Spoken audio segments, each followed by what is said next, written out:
For Biafra must be restored, for there is nothing the enemies can do about it. We have come that the will of the Most High may prevail. Radio Biafra is unorthodox. The way we do things are markedly different from how others do it. We are under divine instruction. We have come that Chukwukika may take control of these very proceedings this evening, for we are nothing without him. O Elohim, Chukwukika Biama Puremi, unto thee we repose all that we are. Do not allow your children, IPOB, to be put to shame. Do not allow us to be devoured by the hands of the wicked.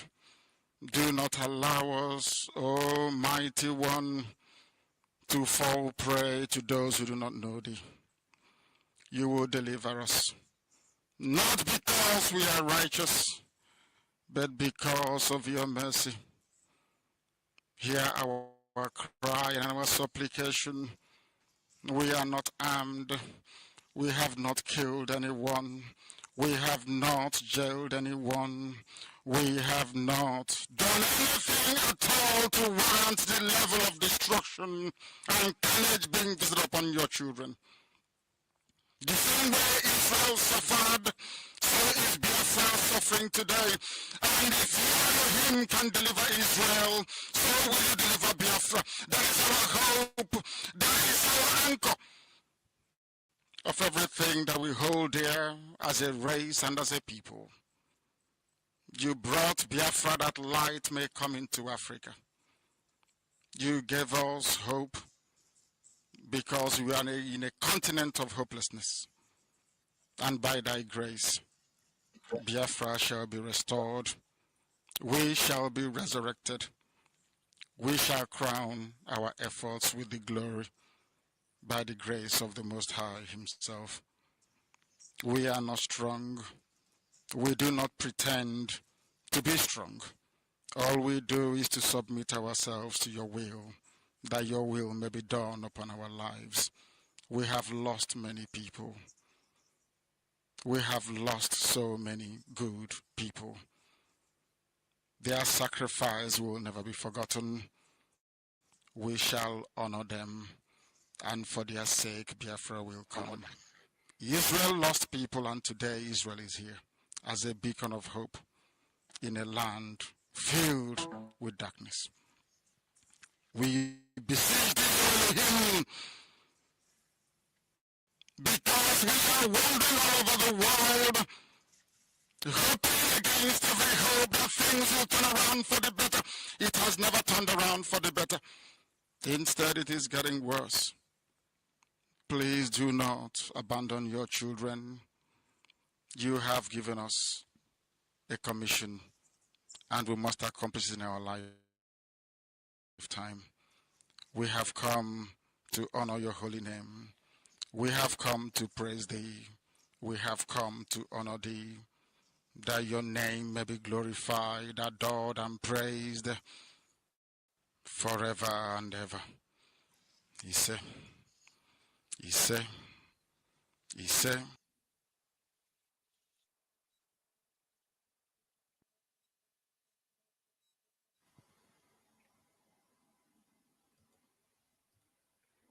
Good morning, good afternoon, and good evening, depending on their time zone. This is Biafra Radio, and today is the 29th day year of our Lord 2025, and we're reaching you out from United Kingdom. My name is Mazzi George is Umeh. I reside here in the UK as one of the principal servants and a host on Biafra Radio. Today is the D-Day that the sham trial starting today in Abuja, as they said. And our duty here is to bring you the update, what goes on in that damnable zoological republic of Nigeria. The capital called Abuja, and our leader, as we can see, has arrived in court today. And we have our man on the ground there that will be giving us on-the-spot account from Abuja there. And it is intriguing this morning. I'm not going to say too much this morning, but we're going to be. I have my comrade here in United Kingdom, Mazzi Biafra is in studio, and Mazzi Lawman is on the ground. So I'll be doing justice with a lot of stuff with them as we proceed. But before then, I think I'm going to bring Lawman into the studio for him to tell us what exactly is going on there in Abuja as we speak. Mazzi Lawman, good morning from here, if you can hear me.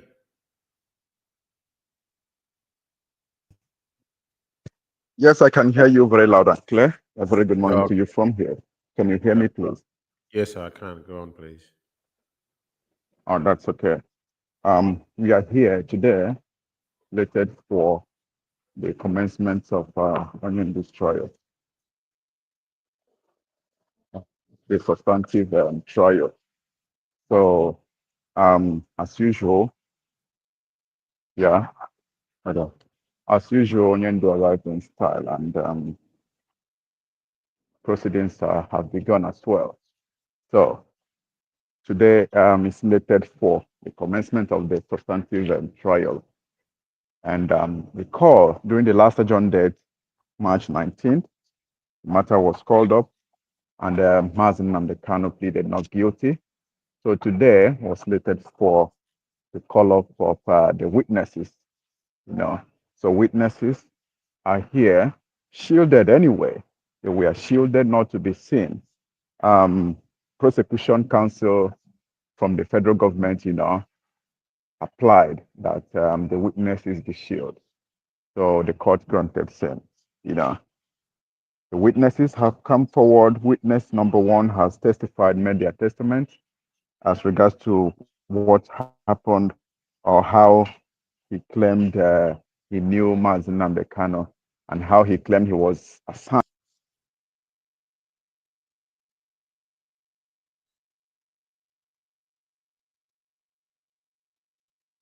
Yeah, there's intermittency there. No, there's epilepsy, the Zoological Republic network. Mazzi Lawman, we cannot hear you any longer. I know Can it's you the. can you hear me? Can you hear me, Yeah, go please? on. Carry on, please. Yeah, I can hear you now, loud and clear.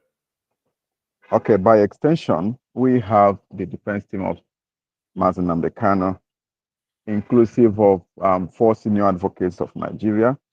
We added just recently, and chief of whom is um, Agabi Victor San. So we are here and also waiting for them to, unravel what they came for, which is to bring witnesses and testify against the defendant, Mazi Kano.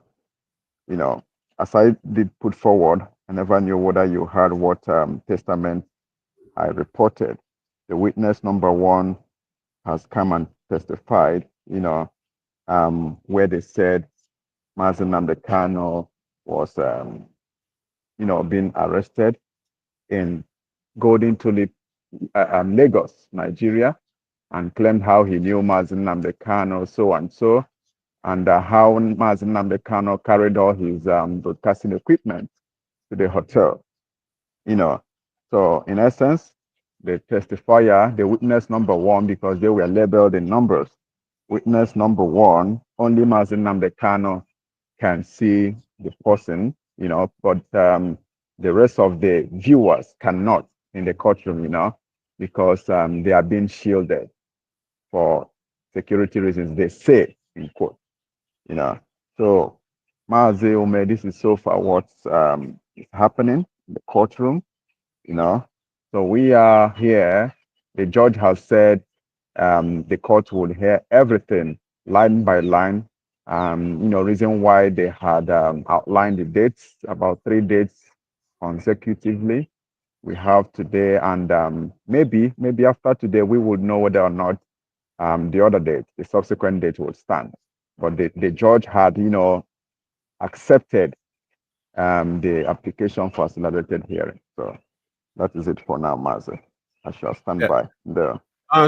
Excuse 1 second, Mazzi Lawman, because there's something you just said that it's very, very important that we clarify this to Biafrans to understood what is going on right now. Because, I mean, we've dealt with this issue before. If you recall, even the bit Tanyako, this is the secret trial we're talking about. That they're bringing witnesses that are going to be shielded.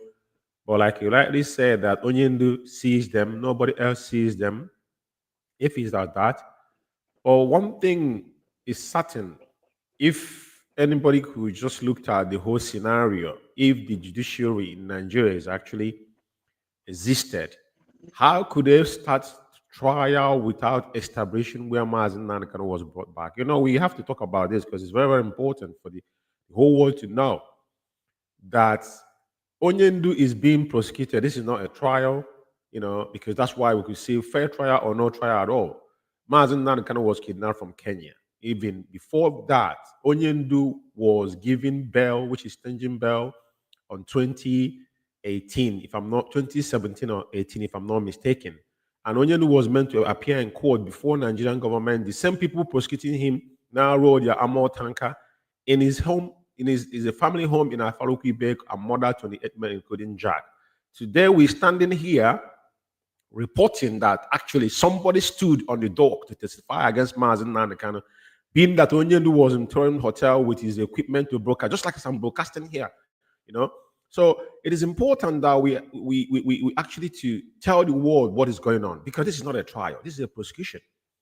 If Onyendu could not be established, and now Mazi Nanakano escaped that death on that fateful day of 14th of September 2017, after 13 months, surfaced in Israel, and they could not stop there. Mazi Nanakano was still battling with his life, and his two parents actually on this soul in the same, you know, issue. Two of them give up ghosts, even when they left Nigeria. Now, today, what we are talking about here, because when we talk about trial, someone was asking, what is the crime this man committed? Now, yet the judge has not tried to find out how did Mazi Nanakano was brought back. That is where there's a clause. That's where we know that the justice is not being served, regardless who is testifying. Because how could you now start trial without establishing where this man? And this is what has been held Bin Tanyaku not to do anything, because you know even the Federal High Court already appeal court have already know that Mazi Nanakano fundamental right has been violated. African whatever said the same thing. So today, I don't understand. It's very, very. I know what is happening, but I'm just bringing this to your notice as well, because we need to elaborate on this to people to know. Regardless what comes out of this, we know that Onyendu is not standing trial; it's being stand prosecution, because at the end of the day, there's no due process. If what I said make any sense to you, Mazi, lawman, because I mean, this is very, very disheartening to me to hear that actually this trial is going on and someone is standing in the dock testifying against Mazi Nanakano. So it's kind of being contradictory to me in the face of reality and the law of the so-called Nigerian constitution, if it ever existed. Mazi, if there's anything you can chip in to this, please do. If not, then I have Ikechukwu with me in studio as well. So yeah, I don't know. This is too Yeah, much. you know what's happening is a disgrace, it's a real disgrace. You know, I must say. Yeah, it is. It is, brother. It is, you know. And IPOB put up a press release yesterday. I need to find that press release actually to talk about that press release that was put up yesterday, because it's important. And just like what I've just said now, I do not see where trial should commence if due process is not being applied. It doesn't happen anywhere in the world. It doesn't happen anywhere in the world. It does, and no one is above the law.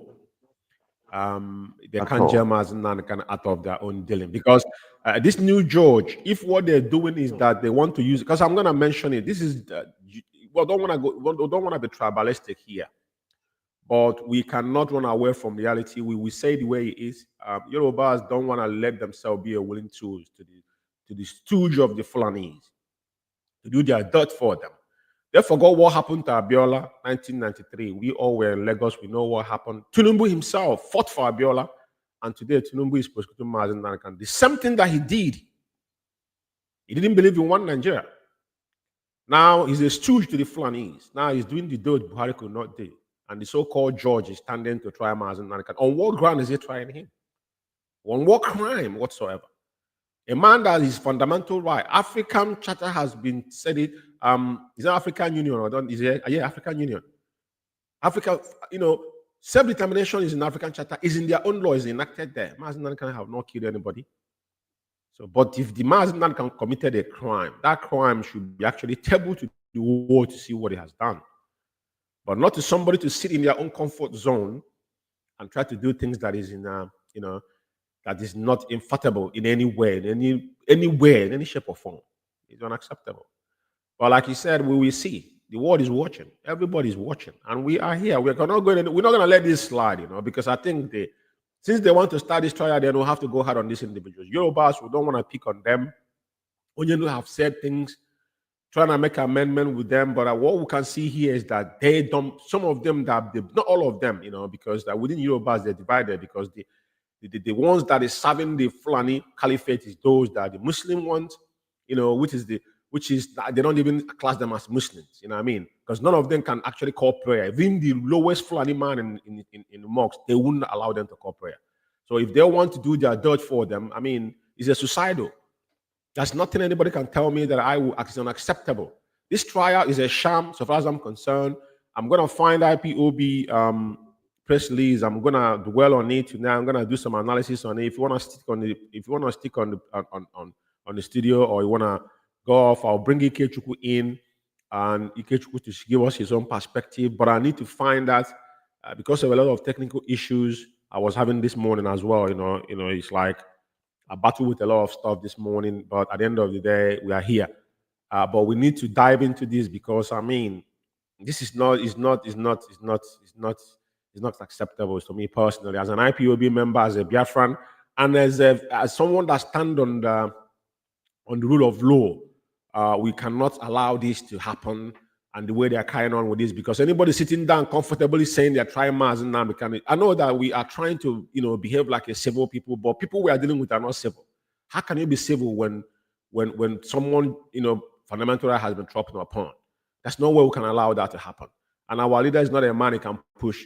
Let's see what happened, as he said. As Onyendu, we will wait patiently, but we will commenting on this because this trial is a sham. It's not supposed to hold in the first place, but we, as a Biafrans and as IPOB member, we are watching and letting the world. That's why we have to speak. So Mazi Lawman, I thank you very much. The studio is open. So if there's anything coming up, so I will let Ikechukwu to give us his own perspective, and we're going to dive into the IPOB press release, the one that came out yesterday. We'll carry on with it because that's the theme. Just what I'm talking about here right now, because this trial shouldn't ever existed. On what ground are they trying to Mazi Nnamdi Kanu? Without even establishing where Mazi Nnamdi Kanu was born. Even though Omar Duko was kidnapped here, the same Buhari, pedophile kidnapped Omar Duko in 1980 something, I think 84. In UK here, they could not allow him. Omar Duko was not a citizen of the United Kingdom. He stole tons of money and brought it in this country. They could not allow him to extradite him back to Nigeria. Mazi Nnamdi is a British citizen, and today they went to Kenya and kidnapped him in collaboration with the Kenyan president and whatnot. And today they try Mazi Nnamdi on what ground? Mazi, thank you very much. Mazi Kechku, if you can hear me, introduce yourself, and I think probably you're hearing what I'm saying. So just give us your own perspective, Mazi Kechku. Introduce yourself, and please, if you can. Good morning, Biafrans, and good morning, the world. Good morning, children of light and justice all over the world. I'm Mazi Ikechukwu Biafra, residing here from my location currently in United Kingdom. Mazzi George and Dewo, I've heard everything here you've been broadcasting, and Mazzi Lawman, thank you very much for the good job and for the update. Been following us. Everything has been going, and it's quite shameful. But nevertheless, we're not. It's not that they are taking us by surprise. We all know what they are made of, what the zoo is made of. We know what Nigerian federal government is made of. In this case, it doesn't matter if it was Buhari that is there or Tinubu. We all know that they are the same agenda, the same way of campaign, the same way of seizing power, and the same agenda, and with their big brother here in the United Kingdom dictating the tone of everything that happens. So situation on ground, and as it is now, shouldn't be any surprise for anybody. If it has gone easier than this, then that should be a surprise. If everything has been going to our favor right from this onset of this new judge that has been assigned, then that is where I will be worried. You know, Maz, you remember earlier when Mazi George was arrested in 2000 during the course of 2015 then, and then the judge then that assigned this case onto cross-check the case. I forgot his name, but he's from southwest Yoruba. It's John Tozo. John Tozo. It's Tozo. He's a Yoruba man as No, well. it wasn't Tozo. It wasn't Tozo. I'm talking about the one that was assigned the case before John Tozo. He is a Yoruba from the southwest region. I forgot his name now. I forgot the name. I remember the one. Yeah, you know, he look at the case and he wash his hand off the case that he's not going to continue with this case because he found that it doesn't have enough merit, and he wouldn't dance to the tune of the federal government, and seeing the danger in it, he withdraw himself. And you see what that led to. It led to John Tozo. So sometimes when things goes easily like that, like the way the man wash off his hand, when it goes easily like that, you become more afraid of the next step that will happen. But when it goes as expected, as you know Nigerian to be, and it's a bit difficult from the beginning, then that is when everybody should gear up and expect that yes, at least nobody's lying to each other now. Then we should gear up and then fight to get the victory.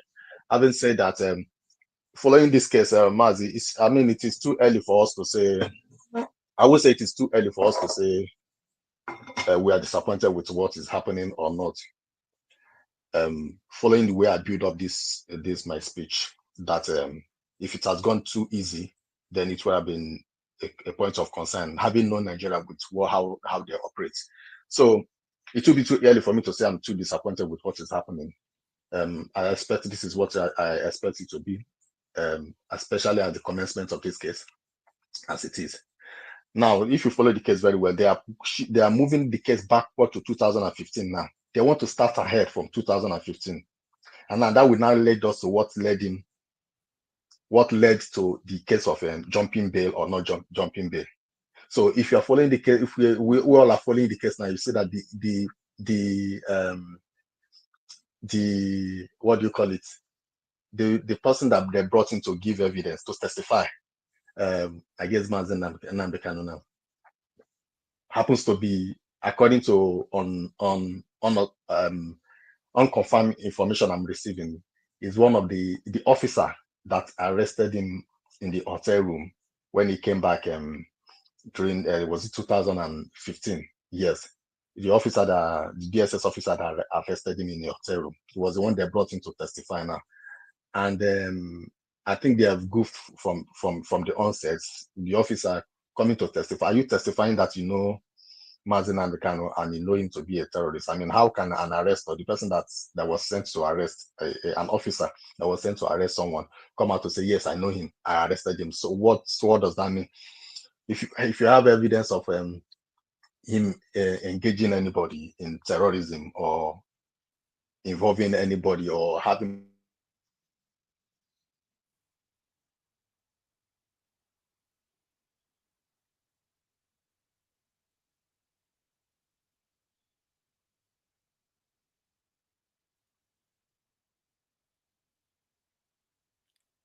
Mazi, you're being cut out. You're being cut out. You're being cut out.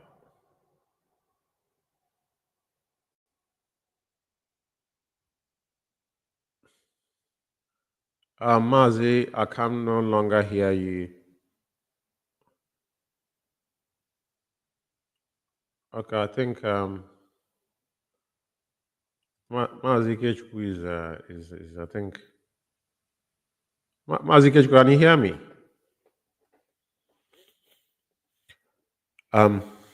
Mazzi George, I think I can no longer hear him. But like I said, um,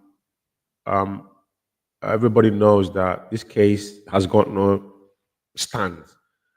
As he may, I want to share Facebook. I'm going to share Facebook on the screen a little bit, and I just want to, I kind of want to read up some couple stuff from Facebook directly, especially, especially from the one that I'm gonna bring it on the studio to share it. Um, um, the uh, the press release that IPOB put up yesterday. I just want to read it from Facebook. I'm gonna go through. I saw something on Facebook they sharing, so that's why I'm sharing Facebook page just to get our people. I know people on Facebook, but it is important that we do this on Biafra Radio to actually get our people on edge of what is happening. So this is yesterday. This is from Vanguard. I'm sharing it from one of our comrades here from UK because Mazzi George, his page is what I'm using to share this. Mazzi I couldn't do it. I sent this is yesterday on 28th of 2025. IPOB condemned the scheduled trials of Mazzi and calls for his release. IPOB condemned the schedule, of Mazi Nandekano for release of Mazi Nandekano. So, like IPOB, the Indigenous People of Biafra bracket IPOB has strongly criticized the planned resumption of the trial of his release of Mazi Nandekano schedules on 29th at Federal High Court. In a statement issued by IPOB Media and Publicity Secretary Comrade Rima Powerful, the group described the trial as a violation of Nigerian Constitution, which has said an international law standards. IPOB called for Mazi Kano's immediate release and unconditional release, urging the international community and human rights organizations to intervene. It's very important that people realize that Onyenu has got no case to answer. According to the statement, IPOB maintained that Kano's 2021 arrest in Kenya and subsequent transfer to Nigeria did not follow the lawful extradition process, which I already said, alleging breaching of the several legal provisions. The group cited specific section of the Nigerian Constitution, the Extradition Act, and international treaty, and urged that Kano's right and personal liberty and fair trial were infringed. Every single human being, due process is very, very important, regardless what that person has committed. It doesn't matter what that person do. Even someone that is on death row, their fundamental right must be protected. It's very, very important. Section 36 in bracket 1 of the Constitution guarantees the right to a fair hearing. While Section 35(1) protects personal liberty, the manner in which Kano was brought back to Nigeria contravenes these provisions. The statement said, IPOB further referenced the African Charter of Human and People's Rights and international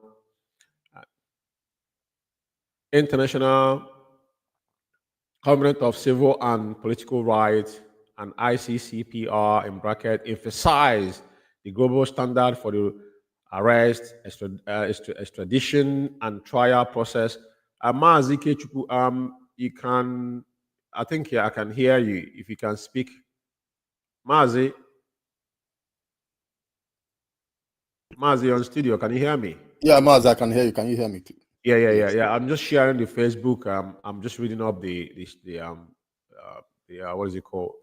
The release, the press release, the release. I think it's a short one, so I'm just on the. I'll carry on. Maybe you have seen it, and it says the group also note previous court decision related to Kano's case, including the July 2021 ECOWAS court rules and October 2022 appeal court judgment, which reportedly discharged him. IPOB criticized what it describes as Nigerian government continue disregard for these rulings.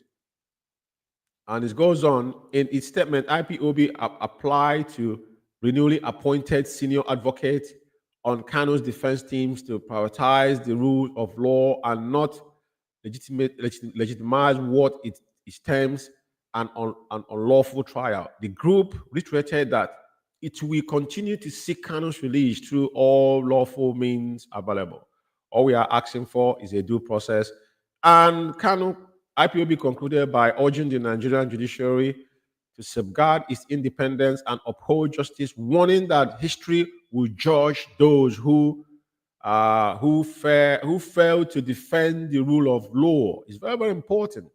And Nnamdi Kanu, the leader of the Nigeria, has faced multiple charges since his initial arrest in 2015. His trial has drawn national and international attention, with various groups expressing concern over human rights and due process. Exactly what I said. And this is, we read this from Vanguard. Mazi Ikechukwu, I don't know if you know about this press release. And if you see on the screen, we see a picture of Onyendu and somebody covering his face Mazi, with hood, like you were saying. Sorry for interrupting you. Before we go further, leave this thing that you, this picture we are showing in the screen, please. I think we shouldn't go with this picture. This is just a makeshift picture. Yeah, I know. Yeah, it is very important. When we are in Biafra Radio, we follow things the normal way we do things. Please let us know. Put this picture into the viewers. Whoever people that are using it, let them using it. You can see the pages you brought out this picture. These are not verified IPOB page here. And then even the press release you read, where is it coming from? From Ima Powerless, or these are people. We shouldn't go back to the vomit. These are the people that are lost, that doesn't have any other thing to do than to come up and concoct whatever they like. Whether it is they are writing good or they are writing bad, you can always tell that they are not consistent with what they do. So if we go with the press releases that come from this source now, can we go back to the press release that were also released in the past and the one that will release in the future? You can't trust them. You can't trust what they will do. Let us focus on what we do. We know the legal team that is handling this case now. We know that Onyendu's brothers and sisters and their family, they are on top of the matter. We know people of good heart who are working assiduously to make sure that is released, and then we got what we are getting. We shouldn't be going back to people that are derailed, people that have missed their steps, people that go on to concoct whatever thing they use it for context and then put it together just to make their page relevant. Permit me to say that, please. We shouldn't be going back to these people. That press release is not coming from IPOB. It's coming from gang of whatever they call themselves. I don't want to use vulgar word, So it's not officially for Mazi and the Kanu's this thing. No matter what they write, if it is favorable or not, we should be focused. And that picture is not even. It's just picture somebody pick up somewhere and try to do this thing. The fact is that the person they brought in was the DSS officer that arrested him. As I was saying, sorry, I had a technical issue technical problem as I was speaking earlier. The fact is that the people that brought the person that testified against him today was as I claimed, was a DSS officer that was claimed that he has been working with DSS for 18 years, and it was part of the team that arrested Mazi and Kanu in 2015. And then now of what credence does his testimony goes. That is what we should be looking at. Yeah, you arrested him, you did this confirmation of the arrest. There wasn't any denial that he wasn't arrested. So another thing they were doing is that showing his interview, the interview of 2015, when they interviewed him. But before I go into this, continue from where I stopped. So what they are doing is moving the case back to 2015, when he was arrested in Lagos.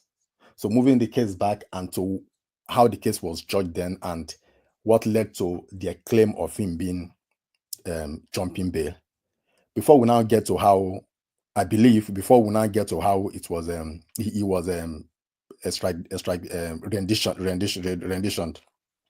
And you can see, following what is happening in the case, the defense team, about 6 senior advocates and other lawyers, led by led by his I forgot his name, and other lawyers and Barrister Elayo Jimakwa and others as well. They never even bothered to to examine the first claim of the DSS that they brought in. That's to show you how irrelevant that was. They never bothered to examine the first claim of the testifier, whatever it testified, because that is not as relevant as it is. Perhaps the judge is trying to establish the point that he was arrested. In court they don't follow what happened in social media or anything. They follow facts. What did you report? What did you brought in? What was mentioned in court? So perhaps he's trying to establish, yes, he was arrested and how the case was gone. The appeal court, then things that happened, and before it now led to him to them going to his house and claiming that going to his house to assassinate him, which he escaped, and then them claiming that he jumped bail. Then that is where we now get to: do they have any right? If he did not jump bail, as the court has rightly proven in Umeh, if he did not jump bail based on what the court have said in Umeh, what rights have they have to rendition him based on? Because now if they are bringing this based on what happened in 2015, now what rights have they have to rendition him based on what happened in 2015? And if there's any rights like that they have issued, was it the right way to rendition somebody? Because what they did is was it the right way to extradite someone? Because what they did is extraordinary rendition. So we'll now come to that and then go on. And you can see what the rubbish they are doing in court. Bringing out the videos of the interview. The first video played, and the second video they have waited for so long. The video could not play. Perhaps they are using camcorder, or maybe they are still in the time of BlackBerry. Because I couldn't understand. I mean, a whole national issue like this, you brought in a video in court. The video refused to play. Where was the video? Was it recorded on the old cassette, or was it recorded on a chip or wherever? The video refused to play, and they went on with it. So we shouldn't be too forward in concluding what is happening or this. The fact is that once the case is in the courts, then it needed to be talked about. So we now wait for the end of court proceeding today. We get authentic information from the lawyers, and then the Mazi Kano-led council, and then we take it off from there. But as it is now, well, they are just regularizing the way they normally do, beating around the bush and then try to get some time. But I'm very optimistic that they are going nowhere with this. It is good enough that 3 days has been fixed. 3 sitting has been fixed consecutively for this. We all know the dates, and then we'll see. Hopefully, my main prayer is that this case goes fast. It goes fast, not being delayed. We go fast, then we get results. But for as it is now, this early stage now, and we just wait and see what's happened. Thank you very much. Yeah, stick around. Mazi, thank you very much, Mazi, for your contribution. As he's still in the studio, Mazi Lawman, please take the stage, please. Yeah, thank you very much, Mazzi George, for that elaborate talk. What is happening, as we all keep saying, is a sham. It's akin to, one shooting themselves in the leg, and there is no two ways about it. But one thing is certain here, as I did put forward, the judge during the last adjourned date granted accelerated hearing, and to all intents and purposes, it is what it is, and it is going on. And in that essence, I want to stand and say this is the first time since 2015, Mazi Nnamdi Kano's case, came up to this point. All the time since 2015, it has been from one point to another. Bring your witnesses. Witnesses who say they are not available, they are not ready, and so and so. However, whatever technicalities, behind it, even up until now, they are coming up. I just want to put it aside and say this is the first time Mazi Nnamdi Kano's case has accrued up to this extent. Did you know they even went forward to, gathering all those things, personal belongings that they saw in Mazi Nnamdi Kano's possession during his lodge in Golden Tulip 2015, which does include what is it called? His phones, his laptop. In fact, they mentioned a lot of things. They termed exhibits. I think about 13 items. They mentioned laptop. They mentioned his mouse, laptop mouse, something as negligible as possible, and also imputed a mixer. As ridiculous as it might sound, this is what they said was discovered. We are discovered, I must say, from Mazi Kano during his arrest in 2015. And they have forgotten to also put into consideration that in this charge contains some of the things they said or they accused him of, lately in 2021 when he was arrested. So let us see how it goes and also follow up the proceedings, procedurally. And what video they played, they termed evidence. It's laughable. Let me just cite an example.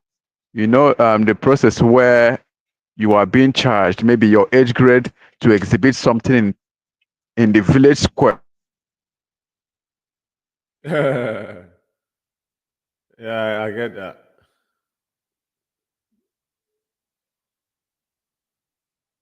Hello, Mazi.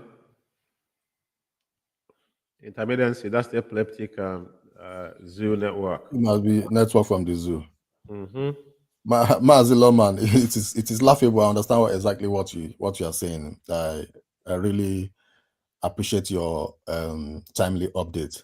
You see what I'm saying. The video they are playing as Yeah. Go No, on, he's please. back. He's back. Mazzi Loman is back. Go on, Mazzi Loman.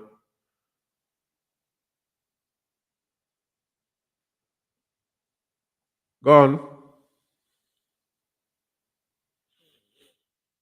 So as I was saying, you are happening. You plan for this very outing for as far back as 2015. You can't even prepare up to its call-up to come and show, what happened and what you recovered from the defendant's possession or the accused, so to speak. So as I said, let us just watch them display the ounce of illiteracy and the ounce of ludicrousness, I must say. We are waiting for them, and the court is still in session. Very soon I learned that there would be a recess, or there might be a recess. So let us keep fingers crossed and know what would become of today's proceedings. Thank you very much, Mazi. Mazzi Loman, sorry, Mazzi George. Mazzi Loman, why waiting for more updates?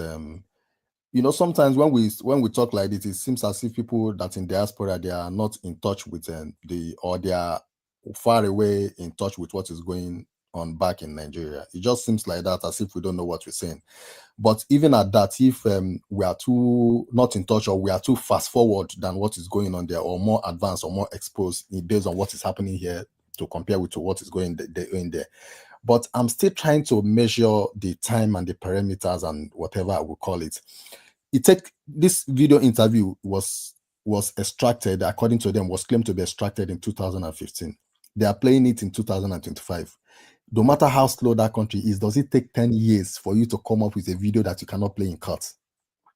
That is one. And two, if this evidence was enough evidence for someone to use in court, previous court case that has been going, if this was enough evidence, why did they not use it or come up with it? That is two.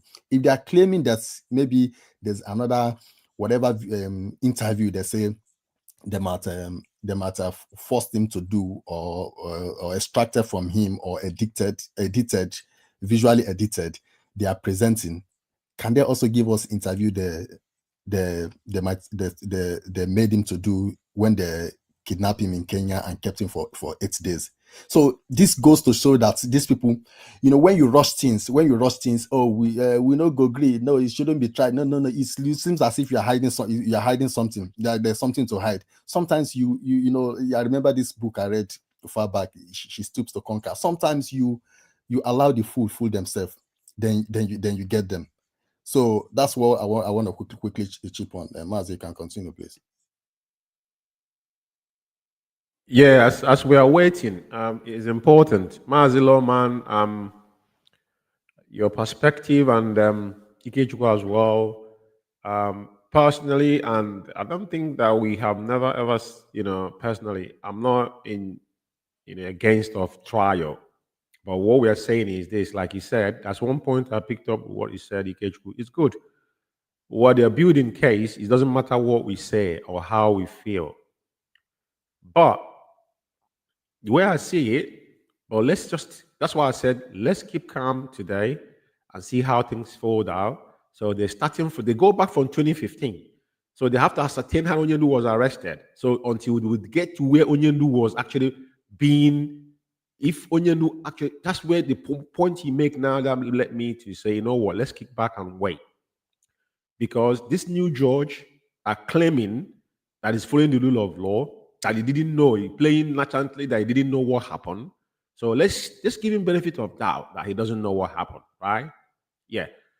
But already we know where they are going. So let's just allow them, because at the end of the day, it does not matter how circle they run, they will still come back to where we already know. Because everything we boil down to, imagine now the kind of drum bell. Why did he jump bell? So it's that time now we know if he's actually standing on the rule of law.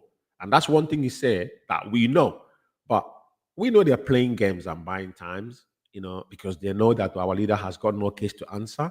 His fundamental right has been violated. Everybody knows that.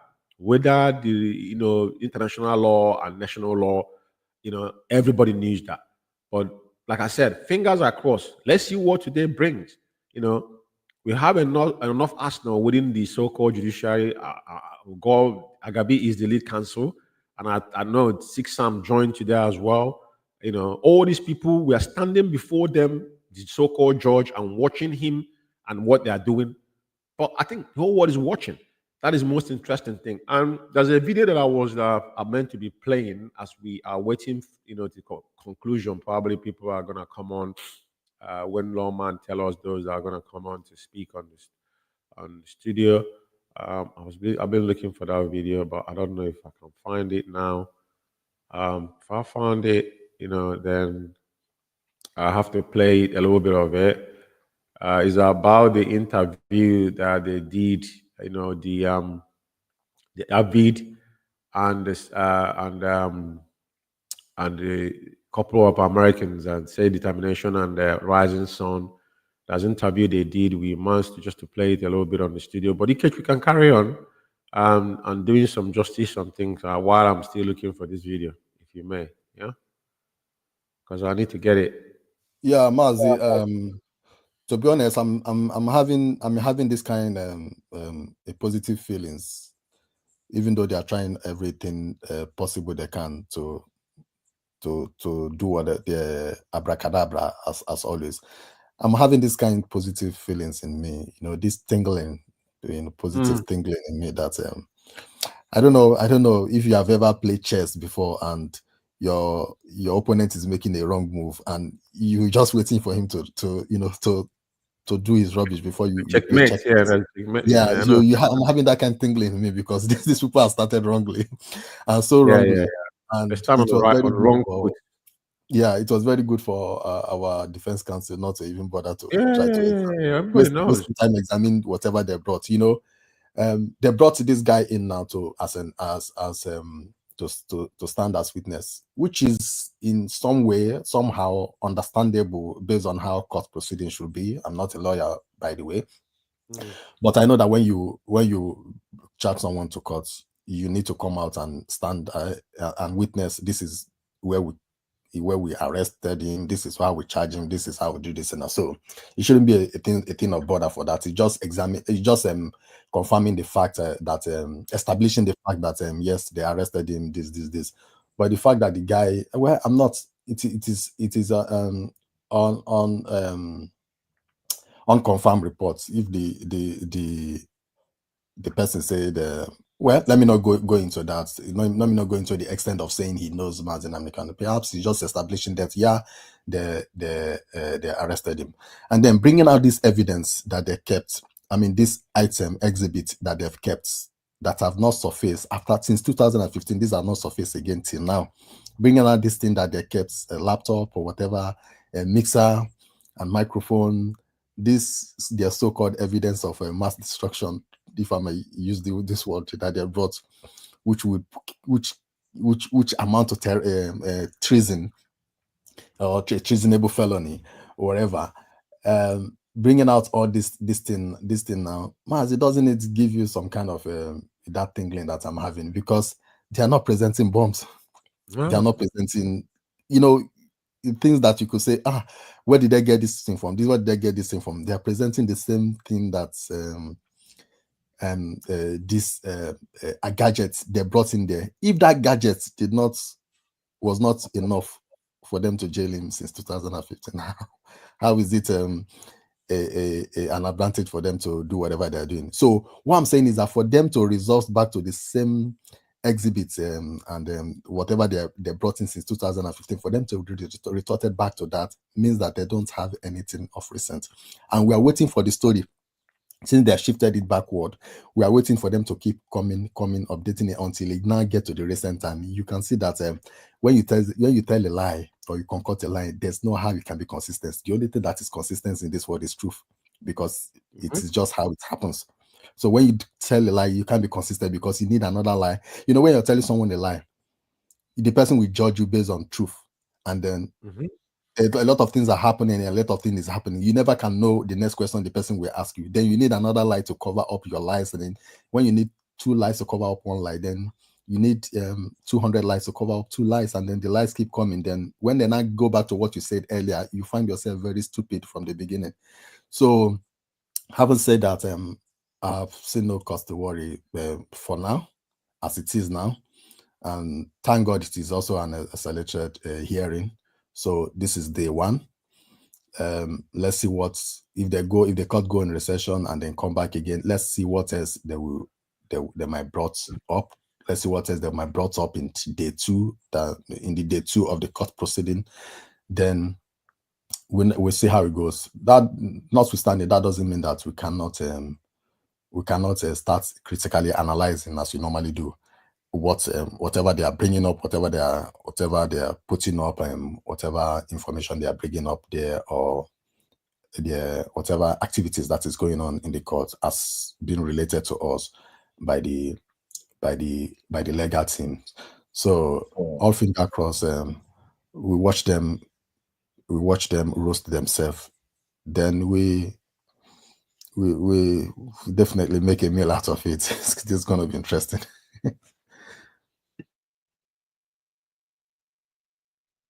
Yeah, definitely, it's going to be. It's a drama, but we are here.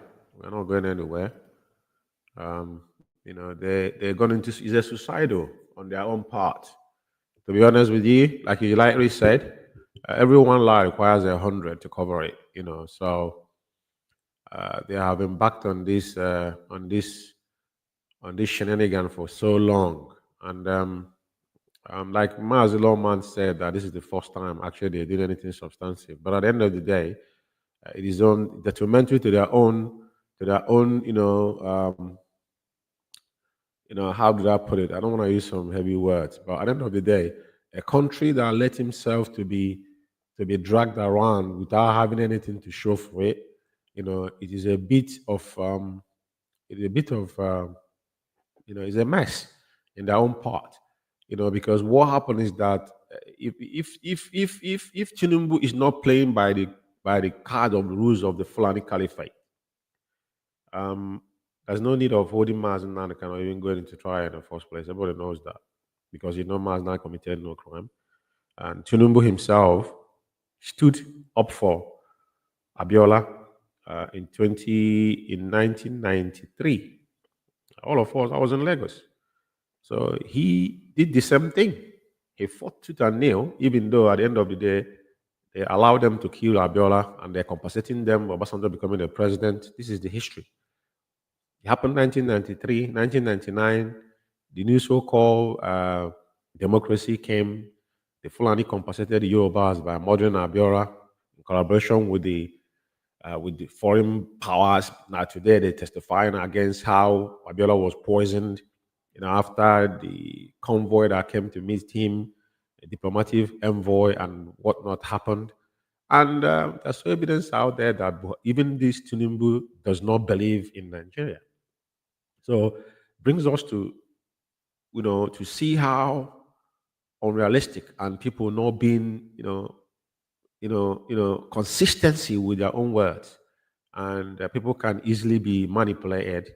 But at the end of the day, what they are showcasing to the world is vulnerability of those so-called, I don't want to use the word black man, but if they cannot follow due process in any shape or form, all these shenanigans at the end of the day, they're going to waste time because it's a resource, it's taxpayers' money they're wasting.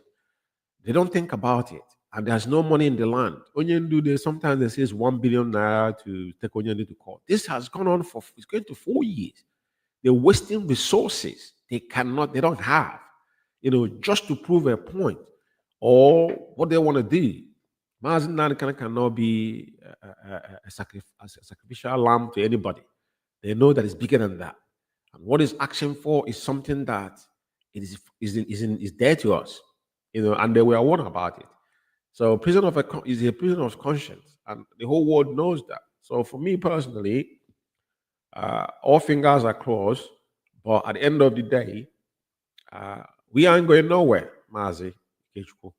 And this is more, as long as they push for this trial, the more they expose themselves. This particular video, I was trying to play. I got it, because it's a heavy, it's about 43 minutes. The main video is not coming up on my system. I had it on the phone, but it's not coming up on the laptop as well. I want to upload it because that's what we should have engaged upon. All the voices that has been rendered is important, that the whole world is hearing it as well. But if we can't get it, we'll continue carry on doing what we're doing and still waiting for correspondence from all the man on the ground there. Because Mazzi Lawman is still there.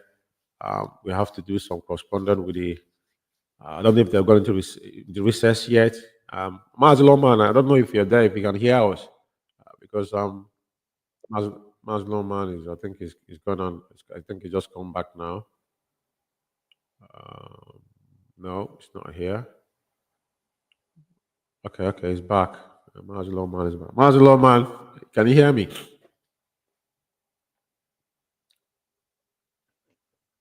Yes, Maz, I'm in the show. I can see that we are still in the heat of unveiling the exhibit in court. Okay. 4 bags, as I did put forward, we are said to have been recovered, had been recovered from Mazi Namdekan in 2015. So the 4 bags are termed exhibits, respectively. And as I did put forward as well, these most of these items are, personal belongings. So they're trying to, in fact, let's see how it goes. Let's see how and what would become of it. He said those items, including his phones and even a pair of shoes. You can imagine that this supposed what is it called, exhibits, So they are still in the process of leveling the said exhibits. And at the end of the day, we know what would become of the names of these newfound exhibits. Because as far as I'm concerned, these are nowhere near the charges or nowhere connected to the charges that were labeled or preferred against Mazi Namdekan. So we are still in court. We are still waiting for the outcome of at least today's proceedings, Yeah, thank you very much. So it's important anyway. I think we're gonna have somebody in the studio in a minute, probably to elaborate more. Mazi is laughable, but the fact remains that this is what we've been waiting for like 8 years. 2015, 2025 is 10 years, a decade, right? It took them 10 years to brought back Onyendu's properties they stole in Lagos, in Trop Hotel in Lagos, as they kidnapped him. But it's quite amazing, and that the world is seeing this. Personal belongings, someone cannot have his shoes and personal laptops and all that kind of stuff. Oh, it's laughable. And wristwatch, even The risk- perfumes, even perfumes. These are exhibits, you know. It's laughable. It's laughable. It's like these people are delusional. Like I said, I was saying that they were wasting taxpayers' money because they don't understand what taxpayers' money is. Because I mean, the crude oil they stolen from Biafra land, polluted the land, they're getting free money. Because if actually they're using taxpayers' money, people could have questioned the integrity of what they are doing, spending 1 billion naira for Onyendu to bring Onyendu to court from DSS. This is money they share among themselves. It is quite disheartening that we are watching stuff like this happening. You know, I don't know how a country will embark on this suicidal. The man that's sitting down there as a president has been in this journey and is not advising himself. He allow himself to be a willing tool, because that's all I can say. If Tinubu, on his own right mind, that have went into exile because of Abiola and went through these processes, newspapers has carried it that he didn't believe in one Nigeria. Today he's sitting as the president and is allowing stuff like this to happen. What does he tell you? And that's one thing about, we can condemn and say things. And sometimes when you go back to Onyendu's, words, he said that every day he wakes up, he asks God to show him the path that he used to create a black man, the way we reason. Because when you talk about revolution have to be something that it must be pure. It must be white and white. It must be fight for other people. You're not fighting for your selfishness, for your own self. Because when you move in a course, you don't think about yourself. You think a collective effort. Because we are not fighting, me and you today. We are here doing this. We're not doing it because of me. We're doing it as a collaborative, and is something that we know that is for our unborn children, to lay a foundation and path for them. But when you see things like this goes on and you question the integrity of people as in the leadership, it is very important, So Mazi, as we are waiting, I think I'm expecting someone to join us on the studio. Probably is going to give us more insight on what is happening. Mazi Kechuku, you can carry on if you have something to add. We're going to have a guest soon, and we take it from there. It's quite appalling, the way things is going. Quite funny as well. We're talking about Tinubu himself as a person. You ought to know history behind this man. So when you want to know about someone, you look at what he's capable of doing, and if you want to know what someone is capable of doing, look at what he has done before. His desire and his drive, his goals, and his past activities. This is someone that is not. You can't trust him. You can't, even among his people. You can't trust him. If you are conversant with Lagos very well, when he was the Lagos State governor then, very dirty man. You can see how dirty he plays politics. You can see how he takes away even the opposition. Sense, anyone's sense to be an opposition to him, it takes them away even before it gets to the time of election or anything. He's a dirty silencer, even among his own people. You can go on and on and on and on and how he does. So how then do you think that you can have that kind of person you can have a deal with him, or that kind of person can be trusted in doing the right thing at any time? He doesn't care. He's a political animal. Even as such that he is, it's one of the brutal, if not the most brutal in the country now, as you see him. So it's not because he's covered in civilian attire you think that he's civilian. He's nowhere near civilian. Yeah, it's more even brutal. It's more brutal than the so-called military. You know what I mean? Yeah, that's what I'm saying. He's nowhere. He's nowhere. His heart is just not as decent as them. At least those one can be brutal in a more organized way, because you know the military, they are always organized in the way they do things. But this one is not even organized in any way. The way it does things. I mean, this is El Capo of Africa for a reason. El Chapo of Africa for a reason. And if you know how people like that behave, you don't even trust them to do anything good. So, having said that, you know, the way the world is going, the way there's changes in the world, the way things can turn around, we all see what is going on around the world now.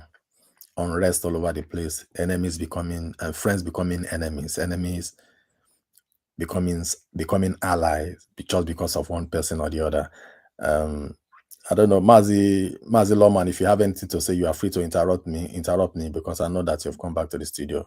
If you don't have anything yet, I'll continue with what I'm saying. So the way the world is going on and how things can easily switch, you can see that things is not the way it was 2 years ago. Neither was it the way it was 5 years ago. Power shifting and other things, things are going on. So whatever decision you take now, whatever decision we make now, whatever decision they take now, you just don't know where it's going to land. It's because this is the world now where you lobby with so organization or so powers, and before you sleep and wake up from your sleep, the power has changed handling where you put up your lobby. So things are going on fast. I'm not going to go deep more than what I've said regarding that, but Mazi, I hope I understand. I know that you understand where I'm going to. So power is shifting. People that used to aid you before might not be there again, and power is rampantly shifting, and decision is being taken more quicker than it used to be. I'm talking about globally, and we know that what is happening here have a global impact also, because see what's going on in Ukraine, see what is going on in Middle East. Now it is India, Pakistan, and this and that, and everything is going on. There's unrest everywhere, and everywhere now is a point of unrest, especially when it comes to religion and political issues. It is an issue that is that is taken very, very, very, very serious. So, like Lawman said, it is good that this case is being accelerated. Hopefully, these 3 days, 3 dates that they have put to look into the case produce results, and notable results. I mean, a positive result for us, not for us too. That's very, very, very important. That's just it. Every other thing they are doing now, it's not a surprise. Buying of time, trying their best not to look too stupid in the front of the world, knowing that eyes are on them, and then we see how it goes. As for the presidency or this and that area is not just an area that's it's as shameful as it is. Even more shameful that you have mentioned it, Mazzi George. More shameful more shameful than you expressed it or you commented on it. That area is just shameful. That man is not someone to be relied on. It's not someone to be relied on. His case is a case of I don't know what to qualify his case in, but quite disappointing quite disappointing from his side. Shameful, and to people who knows him very well, people like us who knows him very well, we are not surprised that is what it is. It is not someone that you go and have and go into a meeting with and you expect him to do exactly that, especially and emphasize, especially when it comes to issue that concerns people from the southeast. You know how we treat them. He's never he's never hidden it, even before he became president. He and his family has never hidden his dislikes to the Igbos and to the people from the southeast. And even when after he become president and he's showing it and he's not hiding it at all. So that is it from that area. My other concern is that I see after all going all through this thing now, this rubbish now, I still don't trust any judge as per se in Nigeria as it is now, to boldly see that this case all in favor of Mazi Kanu, and now boldly make that principle, that major ruling of setting him free outrightly. It's probably still going to go the way it is after finding out that everything is, which they already know, if after the defense counsel all prove in court that he's innocent and everything goes the way it is and disgrace the federal government and their lawyers in court, you come back now seeing this chief judge, as they always do, trying to find a way of how to meditate in the matter, how the federal government will now meditate in the matter in the way of political, what do you call it again? Find a way to meditate in the matter politically, find a way to make it look to the public that they are doing him a favor of releasing him or looking at the issue politically. That is what my biggest anger in everything that has been going on. After proving his point and everything now, they still find a way to say, oh, if you do this, we will do this, as if it is they are doing him a favor after he has proven his innocence and won the case. No judge in Nigeria, I tell you, none of them have that boldness to say he should be freed. None of them. So that's why they keep playing all this now. So if you know you're going to play all this at the end of the day, you're going to play that political whatever, trying to negotiate and everything. Why, just like as you say, why not use your executive power to say, okay, let us settle out of this thing now. Let us look at it politically. Okay, can we have this? Can we have this? Can you people take this? Can you take this? Can we set a date of maybe referendum? Okay, can we put it in so year, so this? Can you allow this to happen? Then we give you this. Can we sit this out and out? But you keep keeping him there. Years keep accumulating. He keeps staying there, and still yet you're not finding anything. At the end of the day, after he has disgraced you, wasted the resources, just as you mentioned, Mazzi George, just as you have mentioned, they will waste the resources, waste the human resources, the finance and everything, risk life and a lot of things, and they'll still come back to the whole thing and say, oh, let us look at it politically, let us do this. And after you have been defeated, you not come to say, oh, let's look at the political side of it, let's look at this, let's look at this. Let's see five governors from the east or 3 governors from the east that will say they will support it, they will say they will not support it. You can start seeing people wearing red cap and saying, oh, we are going to Abuja to go and plead, to go and plead, to go and do what?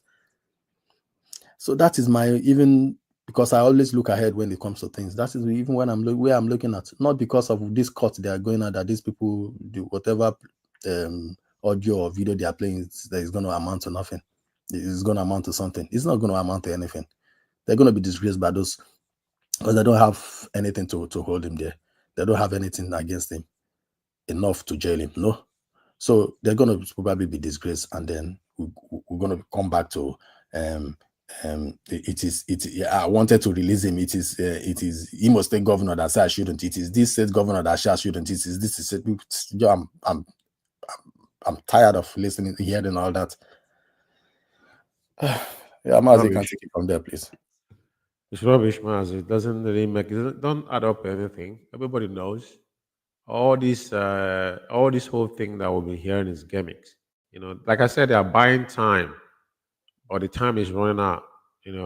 For them to start this substantive trial, they're going to expose themselves to the world, and the whole world is going to see them. There will be no integrity, whatsoever. They're going to, Nigeria is already in the bottom of the bottom.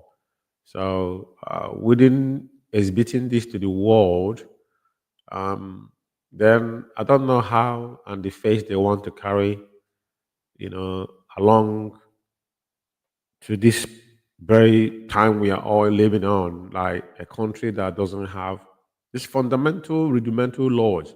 They cannot implement it. You know, I don't know how do you want to find yourself in a war stage and any country can take you serious. It's quite, it's very easy. I don't really know why this video that the Avid and and and and and this ambassador for self determination and Rising Sun. I got the full video, but for some reason it's not uploading on the laptop, so I don't know why.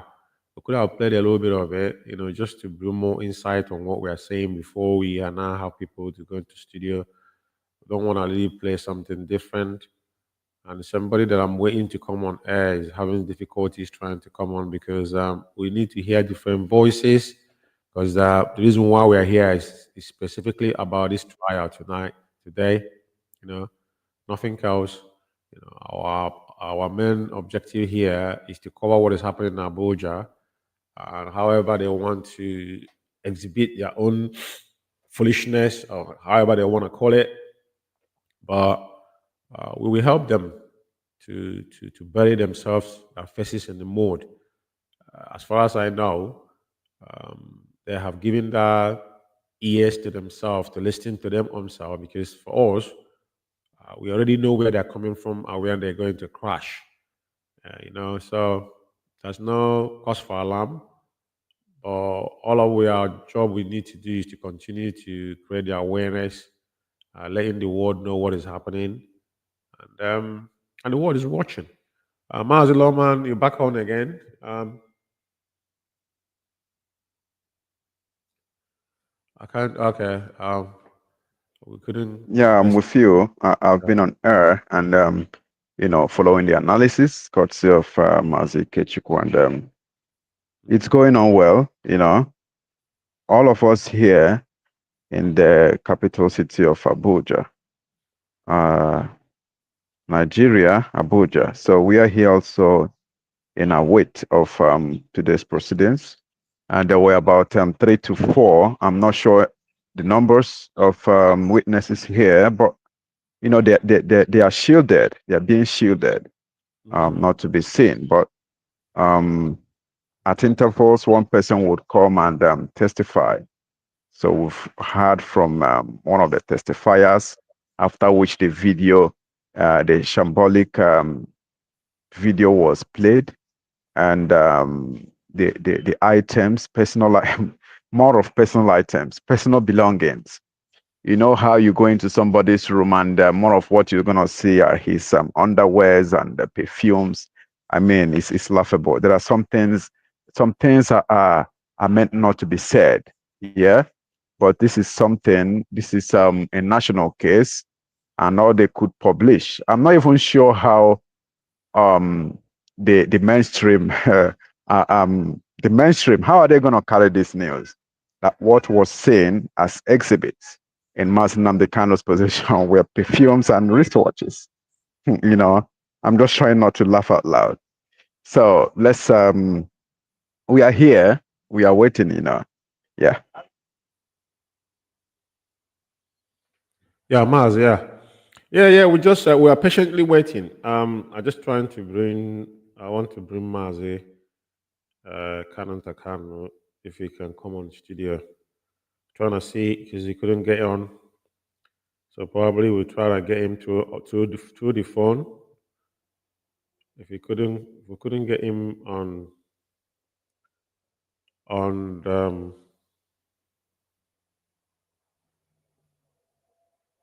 if we couldn't get him through the coming into the studio, we'll get him through the phone for him to just give us some insight. That's what I'm trying to do. If it's Mazi, you possible. remember prior to his prior to Mazzi Nnamdi So I did outline the other one. This last bag they said concerns about, his passports, both British passport and Nigerian passport, his MasterCard, bank MasterCards, of course, his IPOB complimentary card, and his medicine. All of these are no just in tandem with the former. So his what is it called? His wallets, his purse, his wristwatch. Maybe they are trying to see if Mazi Nnamdi Kanu has or they are trying to put into calculations the number of wristwatches he owns. Who knows? As I was saying earlier, you remember prior to his rendition, Mazzi Nnamdi Kanu has always said and rightly broadcast live on air for the world to hear. Not quoting him verbatically though, but you can hear him say things like, "I'm ready to go back and face and resume the court proceeding." He have always said, "Federal government provide me with the right security, I will go back and I will beat you in your court." Even prior to his to his house being attacked and that failed assassination attempt on his life, he went to a gathering, a public gathering, and he said that he's going to Abuja with 1 million men. 1 million men to march, to go to Abuja with 1 million men, and he's going to disgrace Nigeria in their own courts. After the assassination attempt, prior to his rendition from extraordinary rendition from Kenya, he always said that he's ready to go back to the zoo. He's ready to go back to Nigeria, to Abuja, to Binta Nyako's court, and then he was going to defeat Nigeria in their own court. He's going to disgrace them. He wants them to give him assure him absolutely security, because they have made an assassination attempt on his life. That was going to go there and defeat them. Which case was he referring to? The same case of that he was arrested for in 2015. That Binta John Tosho was heading as the justice before Binta Nyako came into the picture. And what happened. He said he was ready to go back and resume the case. He had never run away from his case. Never have he run away from his case.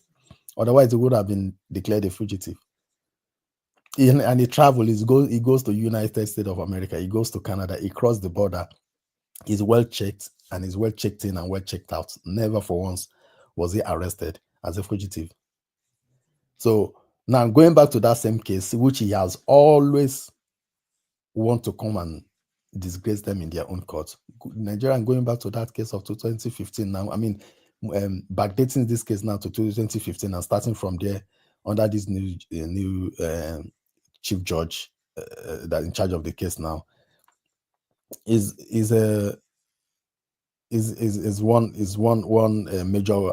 major way of shooting themselves on the foot as well, because this is going to bring out a lot of things. And Mazi Lawman saying he doesn't know how Nigerian media are going to report this. They will tell them what to write, because they won't write exactly what happened in court. And you're going to see the kind of headline they're going to bring for us as a soft landing. Because going back to that case now, and how that case was messed up, how it was handled, and overwhelming evidence on ground on our side to present prior to the attack on his house, during the attack on his house, after the attack on his house. Before when I get to this rendition, it's going to be it's going to be a total disgrace, a total shame. Not to talk of how many times these charges has been amended. Today it is felony. Tomorrow they remove felony. To this and that. So they're going to go back to all the charges that as they are coming from 2015, updating to this recent time. They're going to be looking at all the charges that have been charged against him and the one that has been willingly dropped by the federal government, not the one that has been that was willingly dropped by the federal government and the prosecuting counsel, and even the one that the court struck out by herself. They're going to be looking at that and then arrive to the present charges and everything is going to be staring at this new judge in her face. hopefully he's not having something to blackmail him with. I mean, the new judge, hopefully he's not having something to blackmail him with, or to blackmail him with, as Justice Binta Nyako had her son and her husband's case with the EFCC and other authorities use against her to act the way she acts, and try to checkmate her to dance to the tune of the federal government. Hopefully this chief judge is not having that. But I hold on a minute. Mazzi, okay. can you hear me? Yes, I can hear you. Mazzi. Yeah, I think you're live on air. So it's not coming out loud. This is the voice of Mazzi. Go on, please. Good afternoon, fellow Biafrans. Good morning and good night according to your time zone. My name is Mazzi Takano. I'm joining this program all the way from Germany. Thank you, Mazzi. There we go. Yeah, Mazi. I mean, we just as we brought you in, I know we see what is happening today, and we are just on the studio, deliberating about it. And I don't know if there's anything you can add to what we have been said. And we all know what is happening in Abuja, regardless how things are going. Is there anything you want to, chip in for us, for the Biafrans that are listening across the globe? Yes, and thank you very much. I was listening to Biafra Radio when Mazzi George and Lyman was speaking, about what is playing out in the court. You can imagine, everybody knows what Nigeria is all about and how the reason. All the time they are telling you, the way they are pushing the case of Mazi George, terrorism and all whatnot, they are pushing as if they have evidence. And today, everybody can see that the evidence they're talking about is about Onyendu's luggages. Mazi George's luggages that were seized, during in 2015. That is what they are, bringing out as an exhibit. They want Onyendu to identify what it is. That is one. And we see them talking about terrorism, that he imported something, transmitter, which is very funny enough. Is there any FM studio in Nigeria or the shortwave or medium wave radio in Nigeria or in Africa that doesn't use transmitter? So when they are talking about transmitter, people will be thinking that transmitter is something else. Maybe there is a bomb inside transmitter. Why there is nothing there? That tells you how the people reason. So what it means is that at the end of the day, why they are telling Onyendu of terrorism and felony which they have dropped is exactly because they are doing that because they felt that he has a studio mixer and microphone. So that means any person that has a microphone in Nigeria and a mixer is bound, to be charged as a terrorist. That is how it is with these very people and how they reason.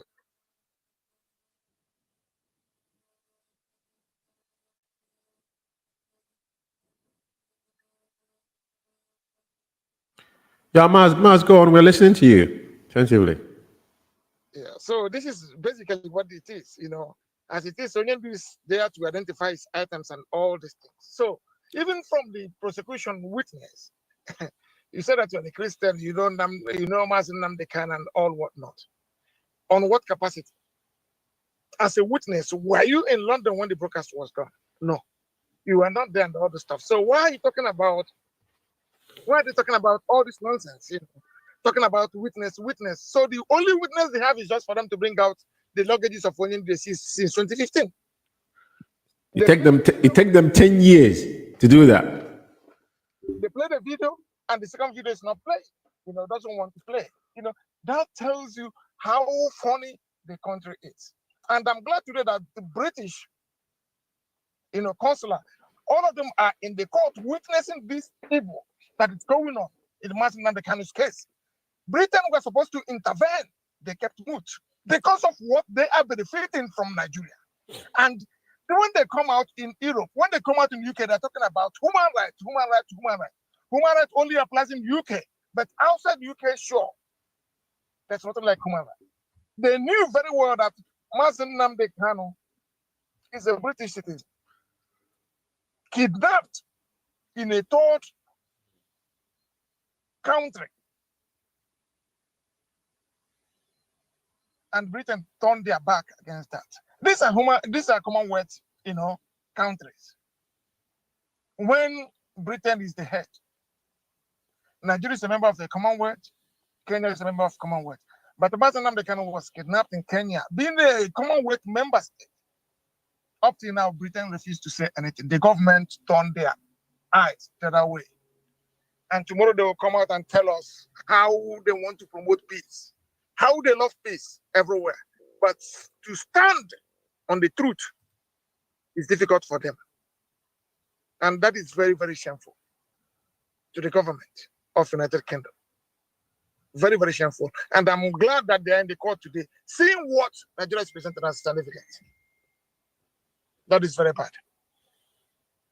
Yeah, I mean, we already know this is not something that is like on also off guard. We know the position of United Kingdom is the policy because we know their interest, and from onset, I mean, we went to court here. We know what happened. They turn a blind eye. Even here in the court, when we went to court here, you were in UK here. We all went there together. The rulings, what they did, we know that the law now in United Kingdom applies to what Nigerian government has. The law Nigerian government has. Their judgment is prior to what Nigerian government has given is what they have to abide upon. Tells you all you need to know. So we know. We talk about extraordinary rendition. They couldn't do it in Omar Duko that wasn't a British citizen, but Mazi Nnamdi Kanu that is a citizen of Britain. And that is why sometimes when people talk about racial, but we know this has nothing to do with race. It's about their policy and their interest first, what they're putting first, because it's what they are gaining. But it's quite appalling because there's other British citizens that has been on abroad, in the Middle East that they have fought to brought back, But in case of Mazi Nnamdi Kanu that committed no crime, that is fundamentally what we are fighting for. The law of the land gave us that, the privilege to do it within their own law, even though the law does not exist there, even the African Charter as well. But like you said, today is like in the face of everybody, as all of them are sitting there today, looking at their faces, burying their faces in the mud. We have been waiting for this day to come. But like I said from the beginning, and now things are unfolding. I believe that this is the beginning and the end of Nigeria as they choose. Because when we told them, Ikechukwu said it, that he will defeat them in their own court. And this is not about this. The senior advocate that are leading this on our legal team, Agabi, and other Psalms. He said this is for purpose of the world to see that Mazi Nnamdi Kanu and IPOB and Biafra at large, we are abiding citizens. We abide to the Lord of land, wherever we are. All of us are. We are across the globe. I just read something on Facebook, no, in a forum that those that probably have privilege to be in the court. I think Meme said something. Even the lawyers crying out 10 years. That Onyendu has to present the evidence of what Onyendu's item was kept for 10 years as an exhibit. I don't understand. Phones and laptops and personal belongings, he kept it for 10 years. What is why they are going to court? They could not bring it. So Mazi, it's good that these things are happening and we are seeing it. And we know that it hasn't been easy to the family side of Mazi Nnamdi Kanu as well. Being that you guys are the ones bearing the brunt on this whole thing.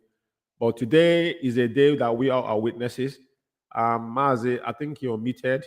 So is there any more thing you want to add on? You want to stick on studio or you want to go? So it depends because we are still waiting to hear the final I don't know if the court has gone into recess, but Mazzi Lawman is here. Ikechukwu is here with me, and it's a good thing that he joined us as well. Since they couldn't come into the studio, but by phone, everybody, the whole world is hearing your voice. It's as good as it is, you know. So we cannot complain, but all we can do is just to watch what is happening and how it falls out. I can say something that to be honest, that the whole trial is rooted in illegality. Everybody knows that the Nigerian government pursuit of this trial is an act of lawlessness. Yeah. As it violates both domestic and international legal frameworks.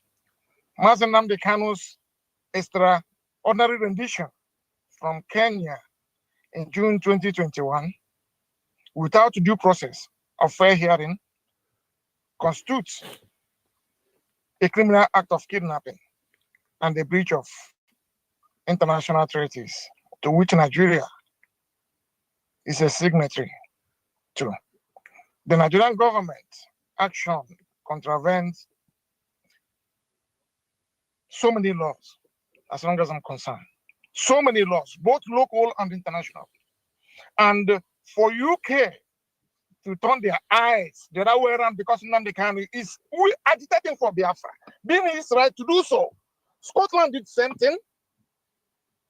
Queen went and campaigned during the referendum for them to save the monarchy, and which they did. This is the right of Mazi Nnamdi Kanu and the right of every true Biafran. Is it the Odua nation that is still agitating for the same right?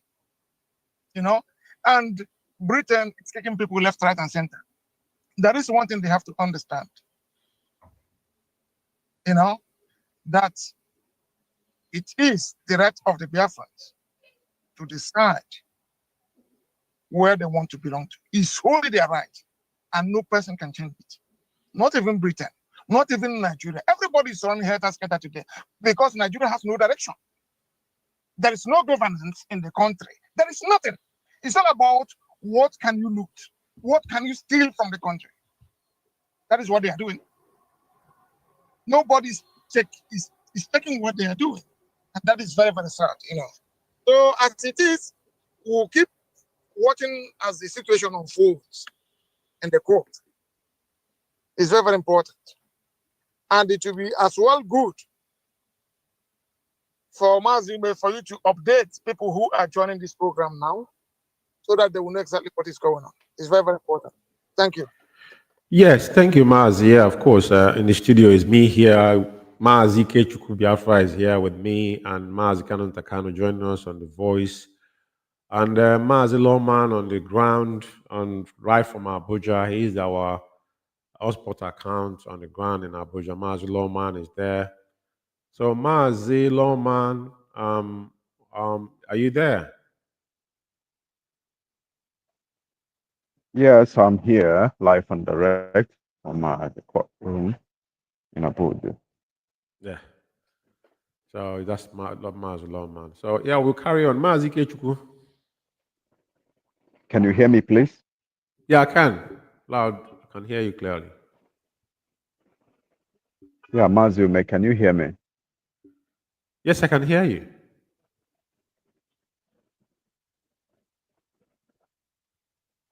Mazi, I can hear you. Can you hear me? Yeah. So what's happening so far for those joining us? Yeah. For the sake of those joining us just lately, today is slated for the continuation, or I should say the recontinuation of the substantive trial of Mazi Nnamdi Kanu, dated as far back as 2015, because the reason why all of these are being trumped up, if you recall, Mazi Nnamdi Kanu was, the case file alone is dated as far back as 2015, and all those processes of scampering for safety when he was being trailed and wanted to be killed in 2017 September. All of those are just sequence of what transpired, or events of what transpired up until now. Talk about the rendition, talk about the incarceration from Kuje prison to DSS. I mean, long a trial it is, 10 years and counting. And this is where we are. We have what they labeled exhibits from whence Mazi Kano was apprehended in Golden Tulip Hotel, Lagos, 2015. His personal items, about 4 baggages, were apprehended alongside him, and contained in the said bags were his personal items, his allow me to say toilet wares, soaps and a pair of shoes and all that. So these are what they termed exhibits. So this is exactly Mazi, what's happening. Mazi Lawman, just give me a second. I'm not cutting you off. There's something I need to read out to you. Go ahead, please. There's something I need to read out to you, and it's coming right from the inside the court. It said the court is now begging the lawyers to lend their laptops to play the prosecution video. As you may know, they all decline. This is a country. It's a country.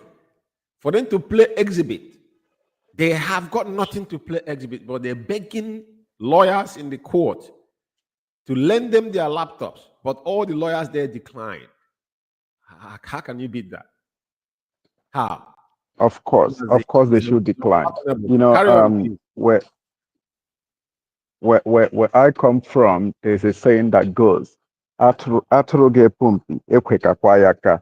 Let me explain, or let me just loosely translate. When you see a female ram, yeah, growing horns, because ordinarily they are females, they don't have more of the hormones for male that would enable them grow horns like the male counterpart. So the saying tends to explain that any female ram that wants to grow horn should be responsible, should be ready to have a fixed call, for the foundation of the said horn. So if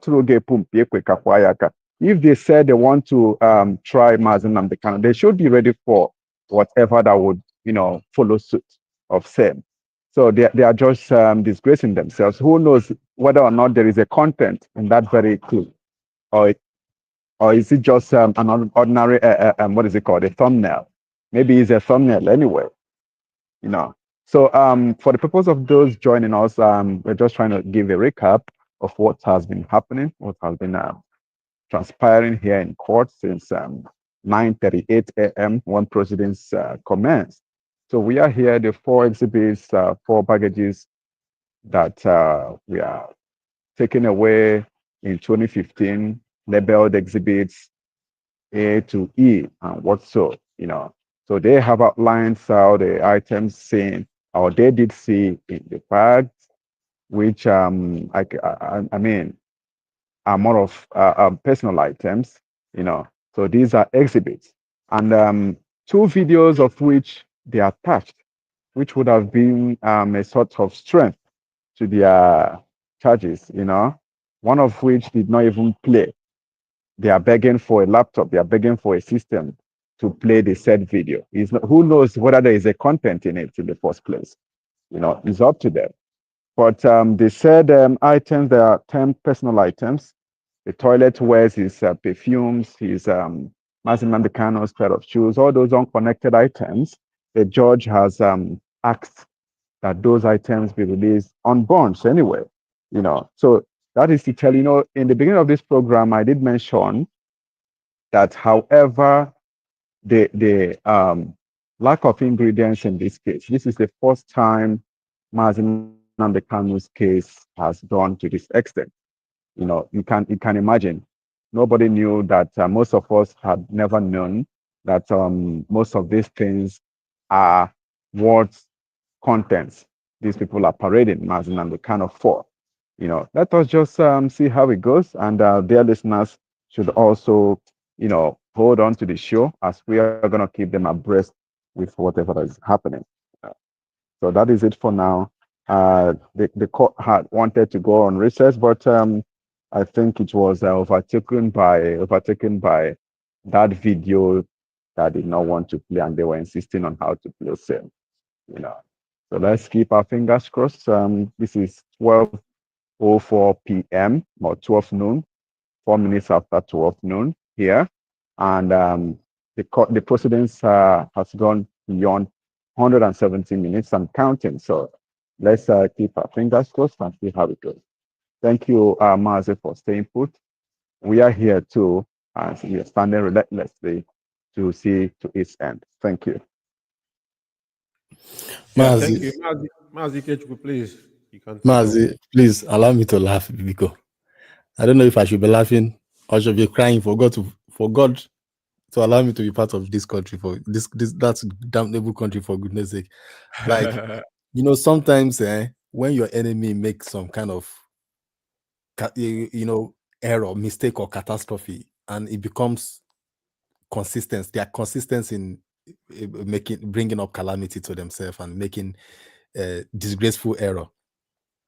You, even if it is your enemy and it plays to your favor, even if it's placed to your favor, I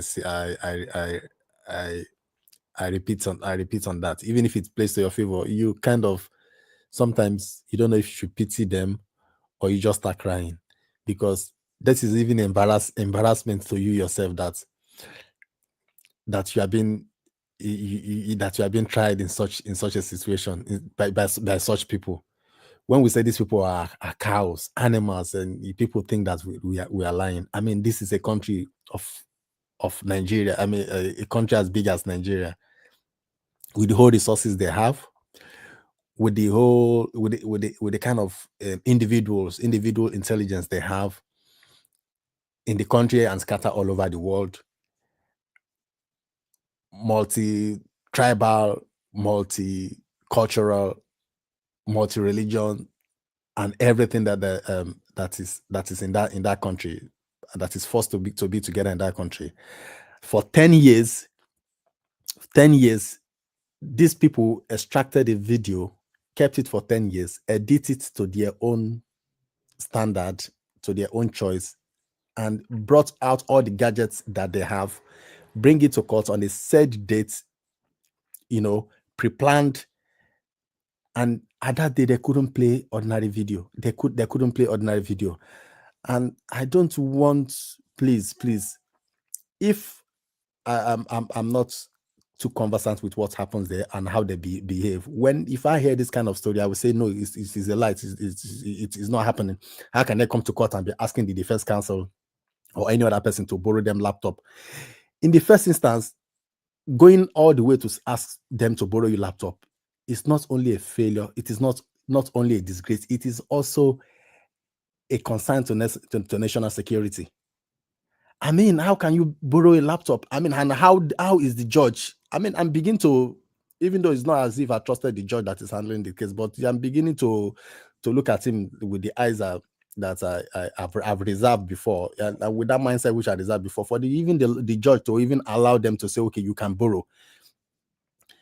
I begin to question the competency of the judge. They should bring in an IT expert. They should bring in people who knows what they are doing in IT world. The resources is there for them. They still do all this thing together. They couldn't play a video. And you want to borrow a laptop from defendants. And thank goodness, we are not thinking the way they are thinking. Nobody was willing to give them any of its gadgets. Otherwise, it would have been a very, very easy way to send a what do you call it? It could have been a very easy way to hack any laptop or any laptop they give to them, especially if the laptop is coming from the defense counsel. It would have been an easy way to send my wave and corrupt the system of the laptop and hack into every information in that laptop. Perhaps they don't even have anything to play in that second video. They are just looking for a way to say, okay, borrow us your laptop. This might be planned. I'm looking for it from at least giving them some benefit of that maybe they have some kind of tricks in them. But I don't want to.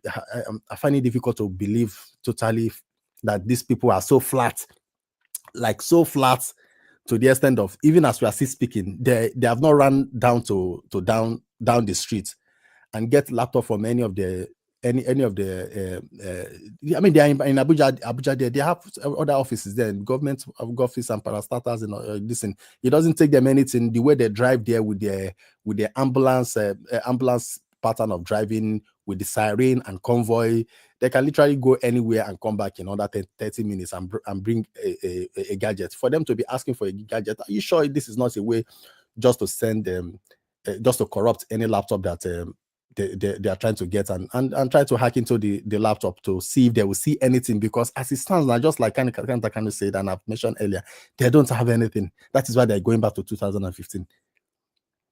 Because in the when Mazi Khan was extraordinary rendition, when he was smuggling, kidnapping Kenya and smuggling here, every count charges that they have brought up against him, most of them or all of them are starting to be corrected, have nothing to do even with what was there in 2015. Everyone have been amended to the current situation on ground now that, what happens, most of the things that happened after 2015, after he escaped assassination, most of the things that they brought in as charges has been what happened since after 2015.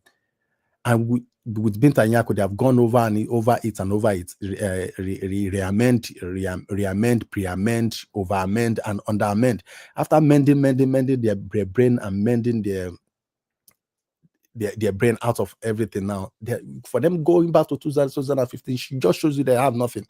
And as Kanu Takan has also reaffirmed, we have evidence. All the evidence and all the thing they brought in now is perfume.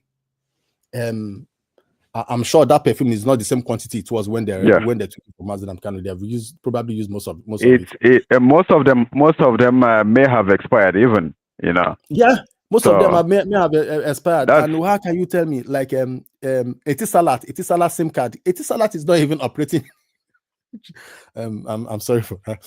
Etisalat is not even operating. So sorry to cut in, Mazi George.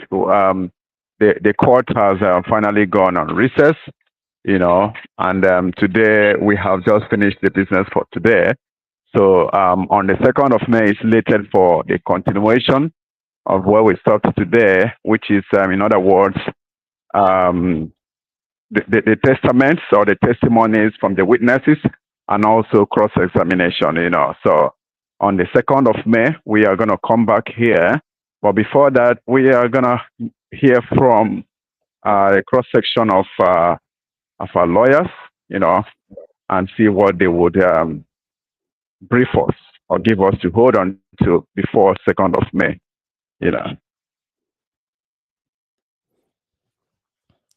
Oh, thank you very much, Mazi Loma, for that timely information. We hear from the lawyer, and then we know more to say about to say about what happened and analyze it duly. But as I was saying, it's going back to 2015 and going back to all those perfume and shoes and the laptop and microphone stand and Etisalat SIM card, a Glow SIM card, and this and that. Those are the evidence that they say they have. It shows you that they have nothing. If they had nothing, even in those SIM card and everything, communication or anything, they would have brought it since. They don't have nothing. It is a shame. I'm talking about the Britain with the role they are playing. Everyone knows what is going on. Everyone knows the role they are playing. Their silence is even automatically is in support of what is going on.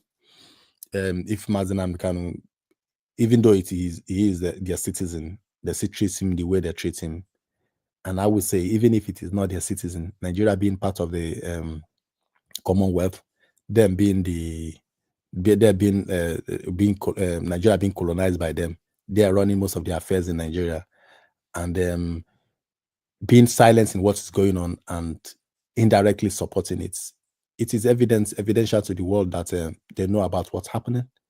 Both Nigeria and Kenya is part of their. It's part of Commonwealth. In the area of extraordinary rendition, depth, even in that singular act alone, should have prompted a lot of things. should have prompted a lot of questioning, public, making their opinion publicly, questioning, and even punishments as well as duly. But nothing was happening. Nothing has happened. The current Kenya president was vice president there, and he was pointed as a man that was that's part of the deal to rendition Mazzi George. Then he's the president now. He's visited UK on a couple of occasions. The former president of Nigeria that did it has visited UK in a couple of occasions. There has never been any international uproar in the part of United Kingdom against what happened. So it is encouragement for lawlessness. We've gone to court here in UK, trying to make them to stand up to their responsibility, acknowledging what happened, and voicing their public their stance on things publicly on what happened. They have systematically corrupted even their own court and find a way to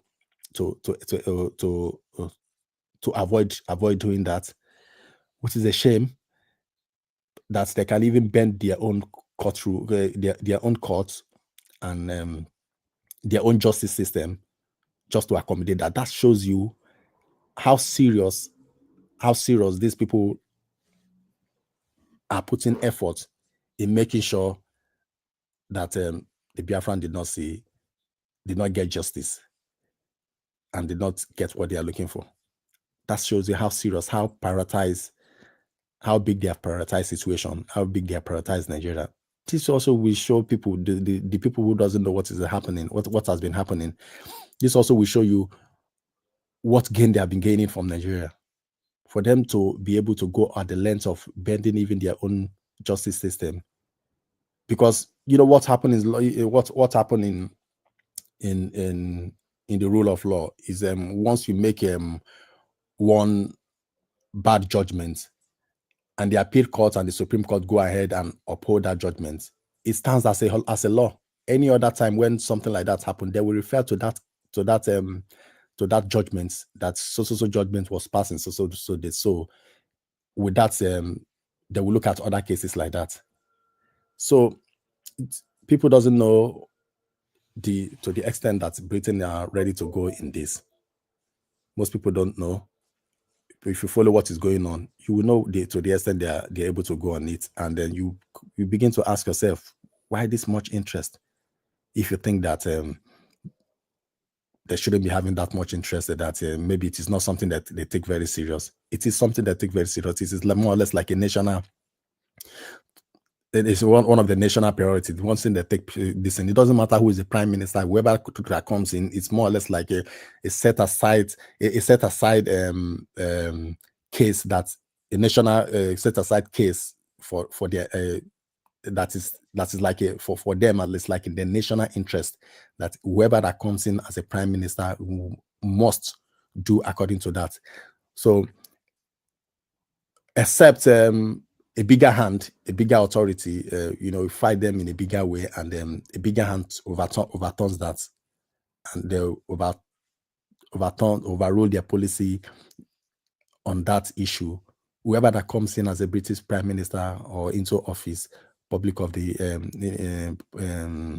even office of the public affairs or whatever they call it, whoever that comes into there, we're still gonna go into it. That's why when they come to the House of Assembly and or House of Lords or House of Commons, wherever they try to discuss anything Biafra, most of them start going out. They start standing up and going out because it is a case they have showed them it is a no-go area. So that is what is planning out. But for how long are they going to do it? Because we are not relenting, we're not stopping. So it is getting them, knowing who we are dealing with and knowing how to get them. So they are not going to go about it and get on with their way for forever. They know their time is ticking, especially with the new waves of things that is going on in the whole world, how politics is changing hand and how decision is being made, how people are falling out and falling in. It's becoming very, very difficult for them to get away with things like this, because you don't know what else is going to happen. Having said that, it's just an eyesore what we are seeing today. Very laughable, disgraceful, And it shows you that these people have nothing. They have nothing. The only thing they had was a way to delay, to buy time for themselves, and then to do whatever they are doing externally and internally. That is not that is not constitutionally.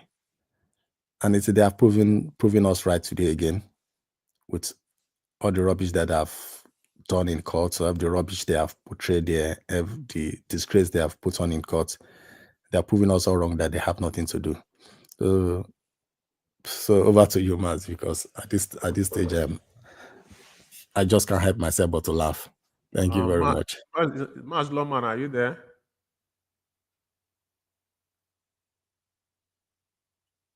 Maz, yeah. I think Maz Loman is probably still.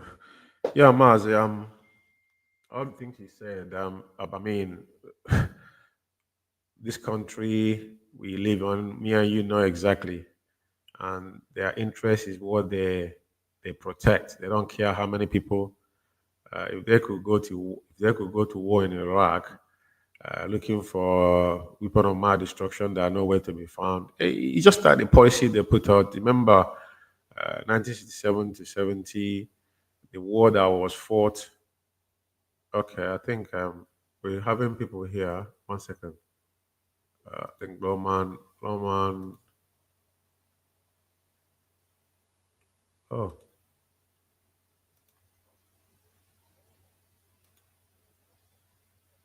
I think that's Loman.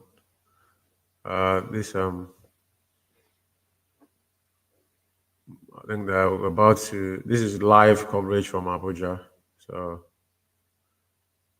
Loman.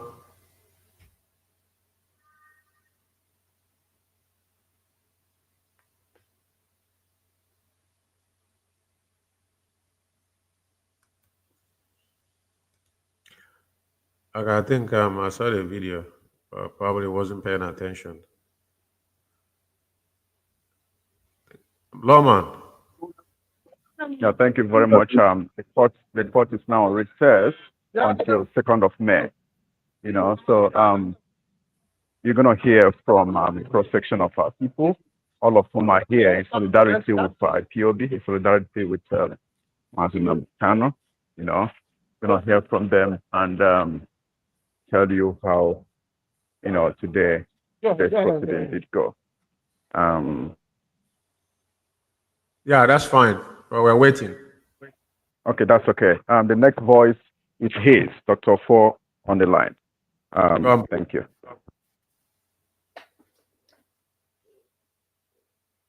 We cannot hear him. In the United States. We came to observe what is going on today in the court, and it's unfortunate that in this country, up is down and down is up.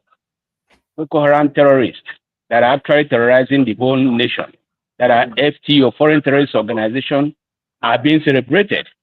But a young man, an activist, that is fighting for self-determination for every tribe in Nigeria is being prosecuted. That is unfair. You know what? When you want to make people angry, be unfair. And that's why people are angry in this country. And it continue going so unless they retrace their steps and behave like humans. It's unfortunate. Thank you very much. All right, thank you, Dr. For in a jiffy, did you see today, in the proceedings, in the courtroom? What can you say that transpired summarily? Well, what actually transpired, to me, it doesn't make sense because they know the truth. And it's unfortunate when people know the truth and they don't want to say it. Just like President Jonathan said the other day that when people are pretend to be sleeping, it's difficult to wake them up. But when they're actually sleeping, you can wake them up. In this country, people know that they know the truth, but they pretend that they don't know the truth. And that's why the country keep going down every day. I pity people in this country because this nation is not worth living. And even for living in this country, it's a slave. That's what I saw going in the court. Even the judges, they know the truth.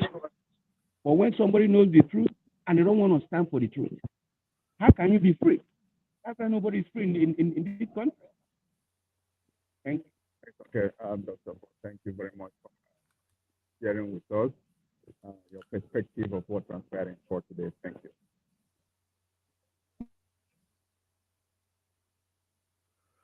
Yeah, Maz, carry on, Maz.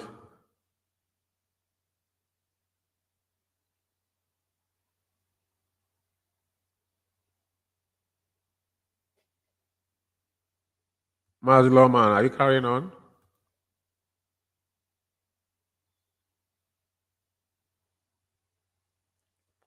We have to bear with him because we know that we live in a country that nothing works. The epileptic connectivity over there, and as he's trying to galvanize our people to give their perspectives. So let's just bear with him.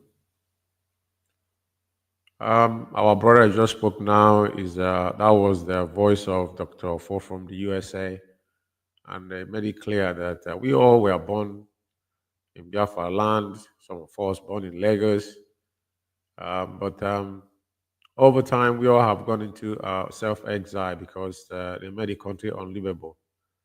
That's what Britain enjoys. They want us to come here and be doing mineral jobs. In America, we don't have a home of our own, even though we build mansions in the village. We can't live on them because they make the place unlivable. So they know what they are doing is systematic. But that is why IPOB came up. Mazi Nandekani told our people, all we want to go back to whom we are. We're not asking for anything that belongs to any other person. All we are saying, we want to be left alone. Let us decide our own destiny, just like America is doing today. When Donald Trump is shouting that I want America to be great again, a lot of people don't realize what he's fighting for. It's a revolution. It's a generational force. Elon Musk came out after the wokes that made him to lose his first son, and he said, "No, this is not how human beings are supposed to live. People bothered about the air more than people that live in it." So all these gimmicks, we know, and thank God that people are waking up, knowing the truth, because the only truth that can set us free, nothing else. Nothing else. Only truth that can set us free. You know. And Chukwuka Biama will definitely do what he say he would do.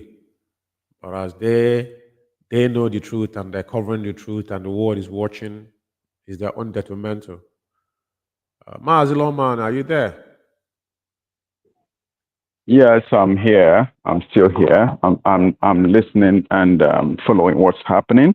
You know, I'm trying to get a cross section of lawyers to speak with us, and a lot of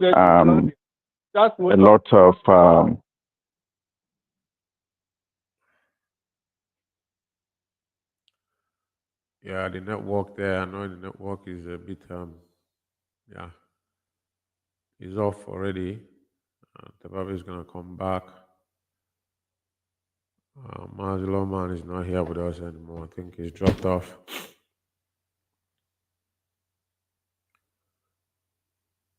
Yeah, I know the tension is high, and a lot of people are upset because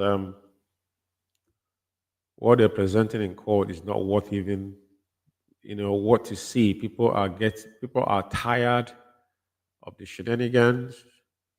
And this is where we found ourselves,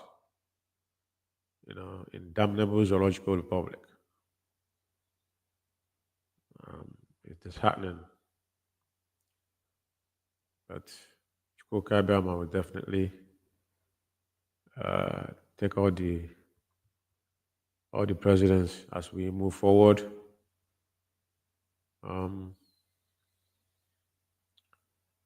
Yeah, we are waiting.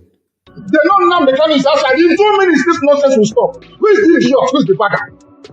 That will speak when I'm talking. Who is the fool? Who is the idiot?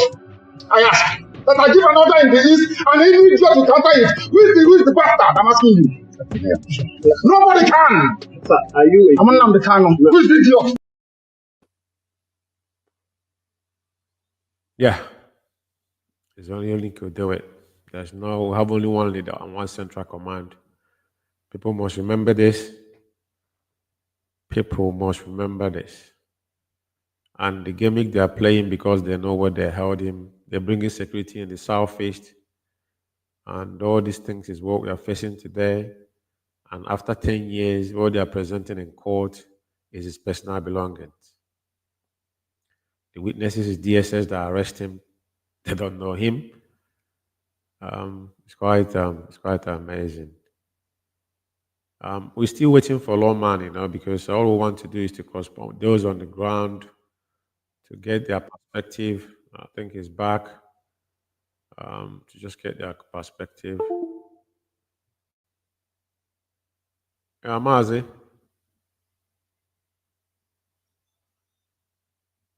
Mazi lawman.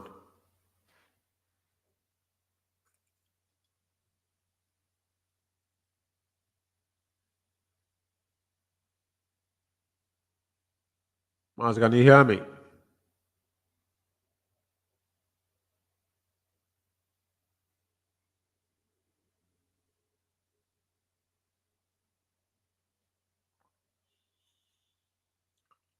That's what happens.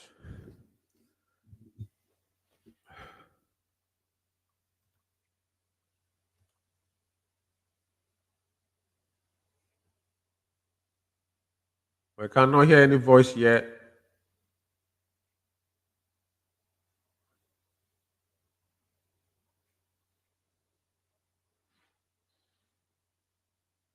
Of what happened in court today. Go ahead, please. Yeah, my name is Prince Emmanuel Kano, youngest brother to Mazi Kano, leader of indigenous people of Biafra. Today in court was very awesome, to be honest. I've never seen anything like this before. I observed that transparency, that honesty, and sincerity in these very proceedings, particularly from the presiding justice, who is bold and very courageous. He made it clear to the prosecution team that the whole idea of having to search Mazi Nnamdi Kano's back made no sense to him. Before now, we were thinking perhaps we're going to find bombs, threatening weapons and all of that. Nothing was found. The man became so angry and asked the prosecution team, why keeping all these things for over 10 years, including his wristwatch, perfumes, and eyeglasses? That had nothing to do with this particular case. So it's a step forward for us. And finally, something happened in court that's so ridiculous. When they placed the fourth video, they focus on the demeanor of Mazi Nnamdi Kano, which is super. Nnamdi Kano has maintained his stand from 2015 up until today, has not changed. They asked him a question. Why are you doing what you're doing? He said, I have to do it to educate my people. I want to replicate what is in London down to my people here so they will stop suffering. So his point is so clear and so admiring as well. Then the second video, the prosecution team was about to play, didn't play. They tried everything possible, couldn't play. They even had to start begging lawyers in the court to release a laptop so they could be used for playing of the video. They all declined. They said, no, they're not going to do it. So, it's wonderful. In fact, with what I've seen so far, we're making huge progress as it stands today.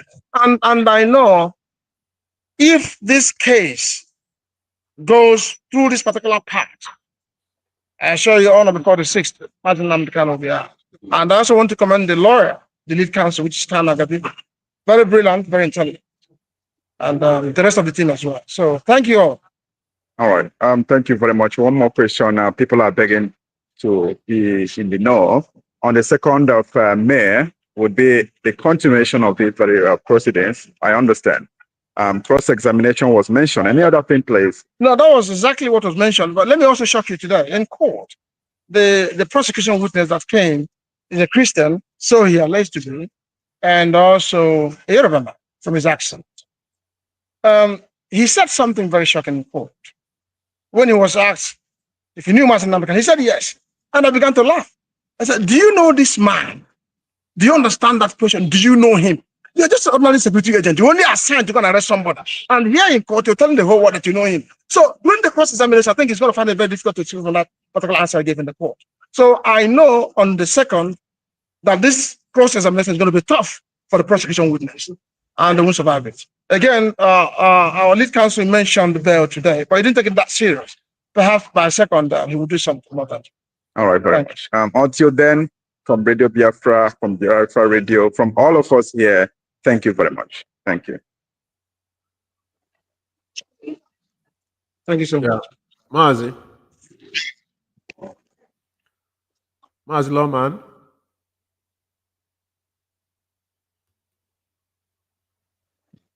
Okay, sorry for the delay. There seems to be a sort of delay, about 2 seconds or thereabout. Thank you for that, for staying put. Do you have any question before I bring in one of us, Aloy Jimako Esquire, to join us? No, just bring him on. There's no question, please. Yes. Okay. Okay.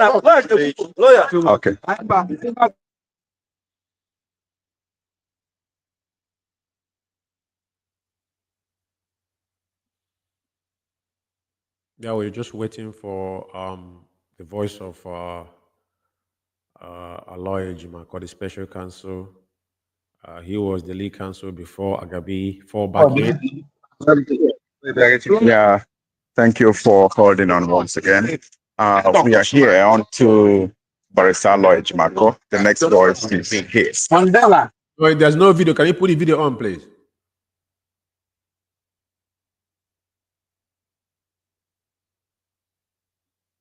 Maz, there's no video.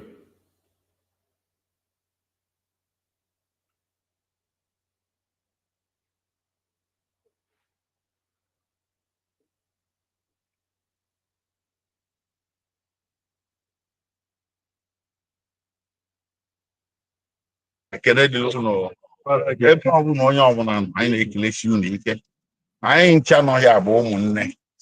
The people I'm with here are my brothers and sisters. We are all Biafrans of one mind. The lawyers are here, some of them. The others have dispatched to various locations where we are going to meet later. Tomorrow we are going to the DSS to meet with Onyendu. Today, what happened? For those of you, and one Onyendu here, Prince, Prime Boy, April. I was in case America, Dr. Sylvester Onye and Dr. Chukwu Emeka of the Igbo, of the American military veterans of Igbo descent here. I be grateful for the solidarity they came to show to their friends, their fellow Biafrans, their fellow Igbos, and to Onyendu and the legal team and Onyendu. They flew all the way from America to show solidarity. We are very, very grateful, and this thing goes in. I want to marry at the end of the day. So what happened in court today, as a way of recapping and informing those who didn't come to court, was very simple. Finally, the government is getting the so-called trial that it has always desired as of late. It didn't desire this trial for the past 10 years, but for the past 6-7 months, the government has been intent on having a trial. Well, the trial has commenced today, and we have seen, those of us in court, that the case rings very hollow. The prosecution witness was examined on direct examination by the prosecutor, and he made an application, meaning the prosecutor made an application before then for the witness to be masked or to be screened away from the bird's eye view of the general public. The only person that could behold him from our own side of the aisle was Mazzi George, the defendant, because the law required that. So he was testifying from behind the screens. And you know, when people testify behind the screens, you know what that means. It shows lack of confidence. But let me leave it at that because the matter is sub judice. So he has given his direct examination, and the matter was adjourned to 2nd May for continuation prior. So what is going to happen on 2nd May is very specific and simple. We are going to subject that witness to cross-examination. We're going to ask him to explain certain things.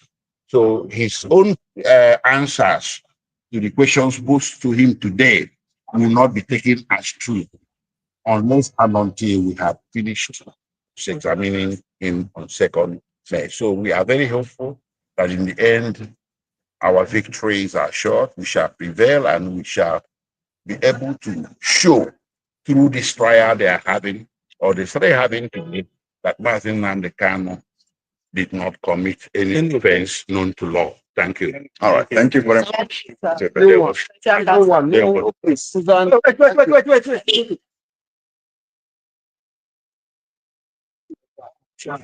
All right, thank you very much, Mazzi Umeh, for holding on us.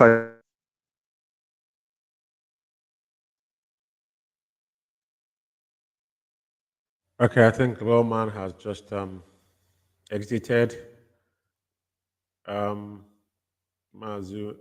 Lawman have exited. Mazi George, I think if you have anything to say, I know that you have done the noble. Mazi Mako have spoken, so we have to shut the program down. Mazi George, will you just give us your last closing remarks so we can go very quickly, please? Mazi, well, you can say that as we wait for the more authentic address from our led council, and rightful so they have come and addressed us briefly as much as they can for now. Maybe before more comprehensive address, either by writing, by video, or by print, in any way, which they will do maybe after having meet with others, as Barrister Ejimako said, they are going to meet with themselves completely, meet with themselves and deliberate more on other things. Well, you can see what we're able to deduct from what they have said so far, especially what Barrister Ejimako have said. It is not different from what we have said before.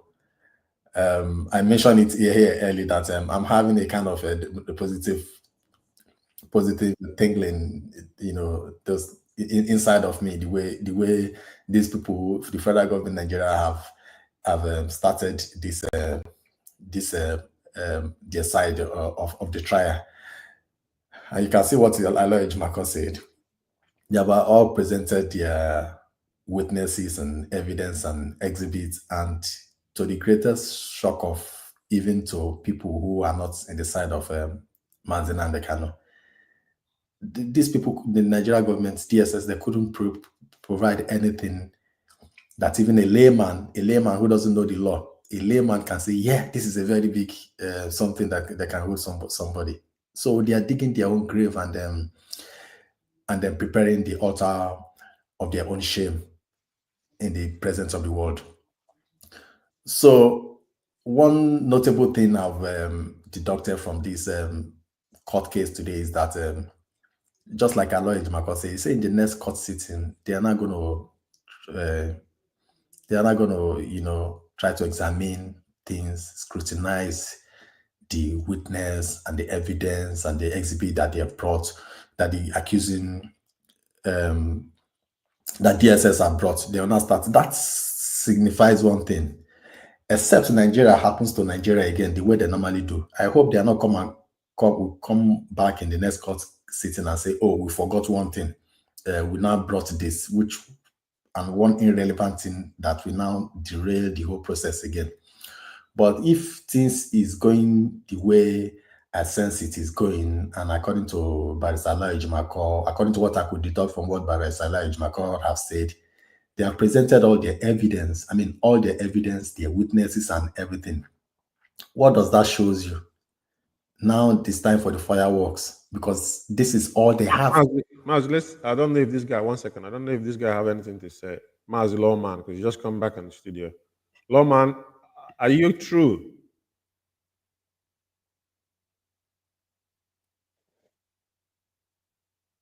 Lawman, can you hear me?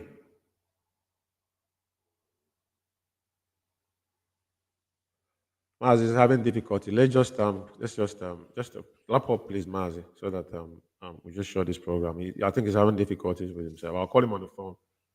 Go on, Mazi, go on. All right, so it just shows that they have nothing else to present, and based on what they have presented already, 50% of the case is wrapped up already. I don't want to go higher than that, based because I'm not a lawyer, but I will tell you 50%. It's all wrapped up. It's all wrapped up already, and it is a shame. It is a disgrace, a waste of time, a waste of anything. And if the according to Barrister Ejimako, the Chief Judge reaffirm, ask the witness the question Aloy Ejimako said. He asked the witness again, if I got what he said right, that he asked the witness you are the officer that went to arrest based because you're a security officer that was sent to arrest him. Does that make you know him? Did you understand what you mean by say, I know him, I know this man?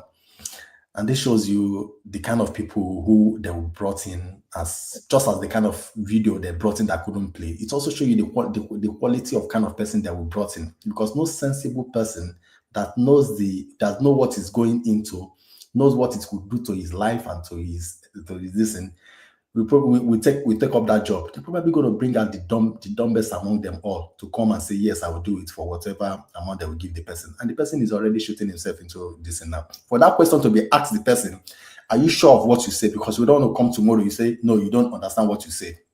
Or the question they ask you, they are asking you again. You went to arrest him, doesn't mean you know him. So are you really sure what you mean by, yeah, you know this person? And if he said yes, that he's sure of what he said, that means he cannot withdraw his word again when the fireworks begins in the next sitting. And I'm beginning to laugh at it. I'm beginning to see the positive things in the next court sitting, because I know this defense counsel, with the way they organize and how they have been how they've stepped up their games in terms of bringing more hands, more heads, and more quality to the team. Oh goodness me, it's going to be all around fireworks, and the press are going to have a lot to write about in the coming days. Thank you very much, and thank you all. And this is where I wrap it up for my side. Ndewo Mazi. Yeah, thank you for coming. Thank you for making this sacrifice today, and I appreciate your presence here in the studio. Thank you, Mazi. Thank you, fellow comrade and lovers of freedom. And this is still Biafra Radio. Unfortunately, I can't put on my pictures anymore, my video. And we thank all of you that have listened to us across the globe. And everybody had heard from the horse's mouth. Our special counsel, Mazzi George, actually, said it all. So we gear up for the 2nd of May. And I thank all of you for listening. And this is Biafra Radio. And my name still remains Mazzi George. It's Umeh. The sign off from United Kingdom. Thank you, and God bless all of you.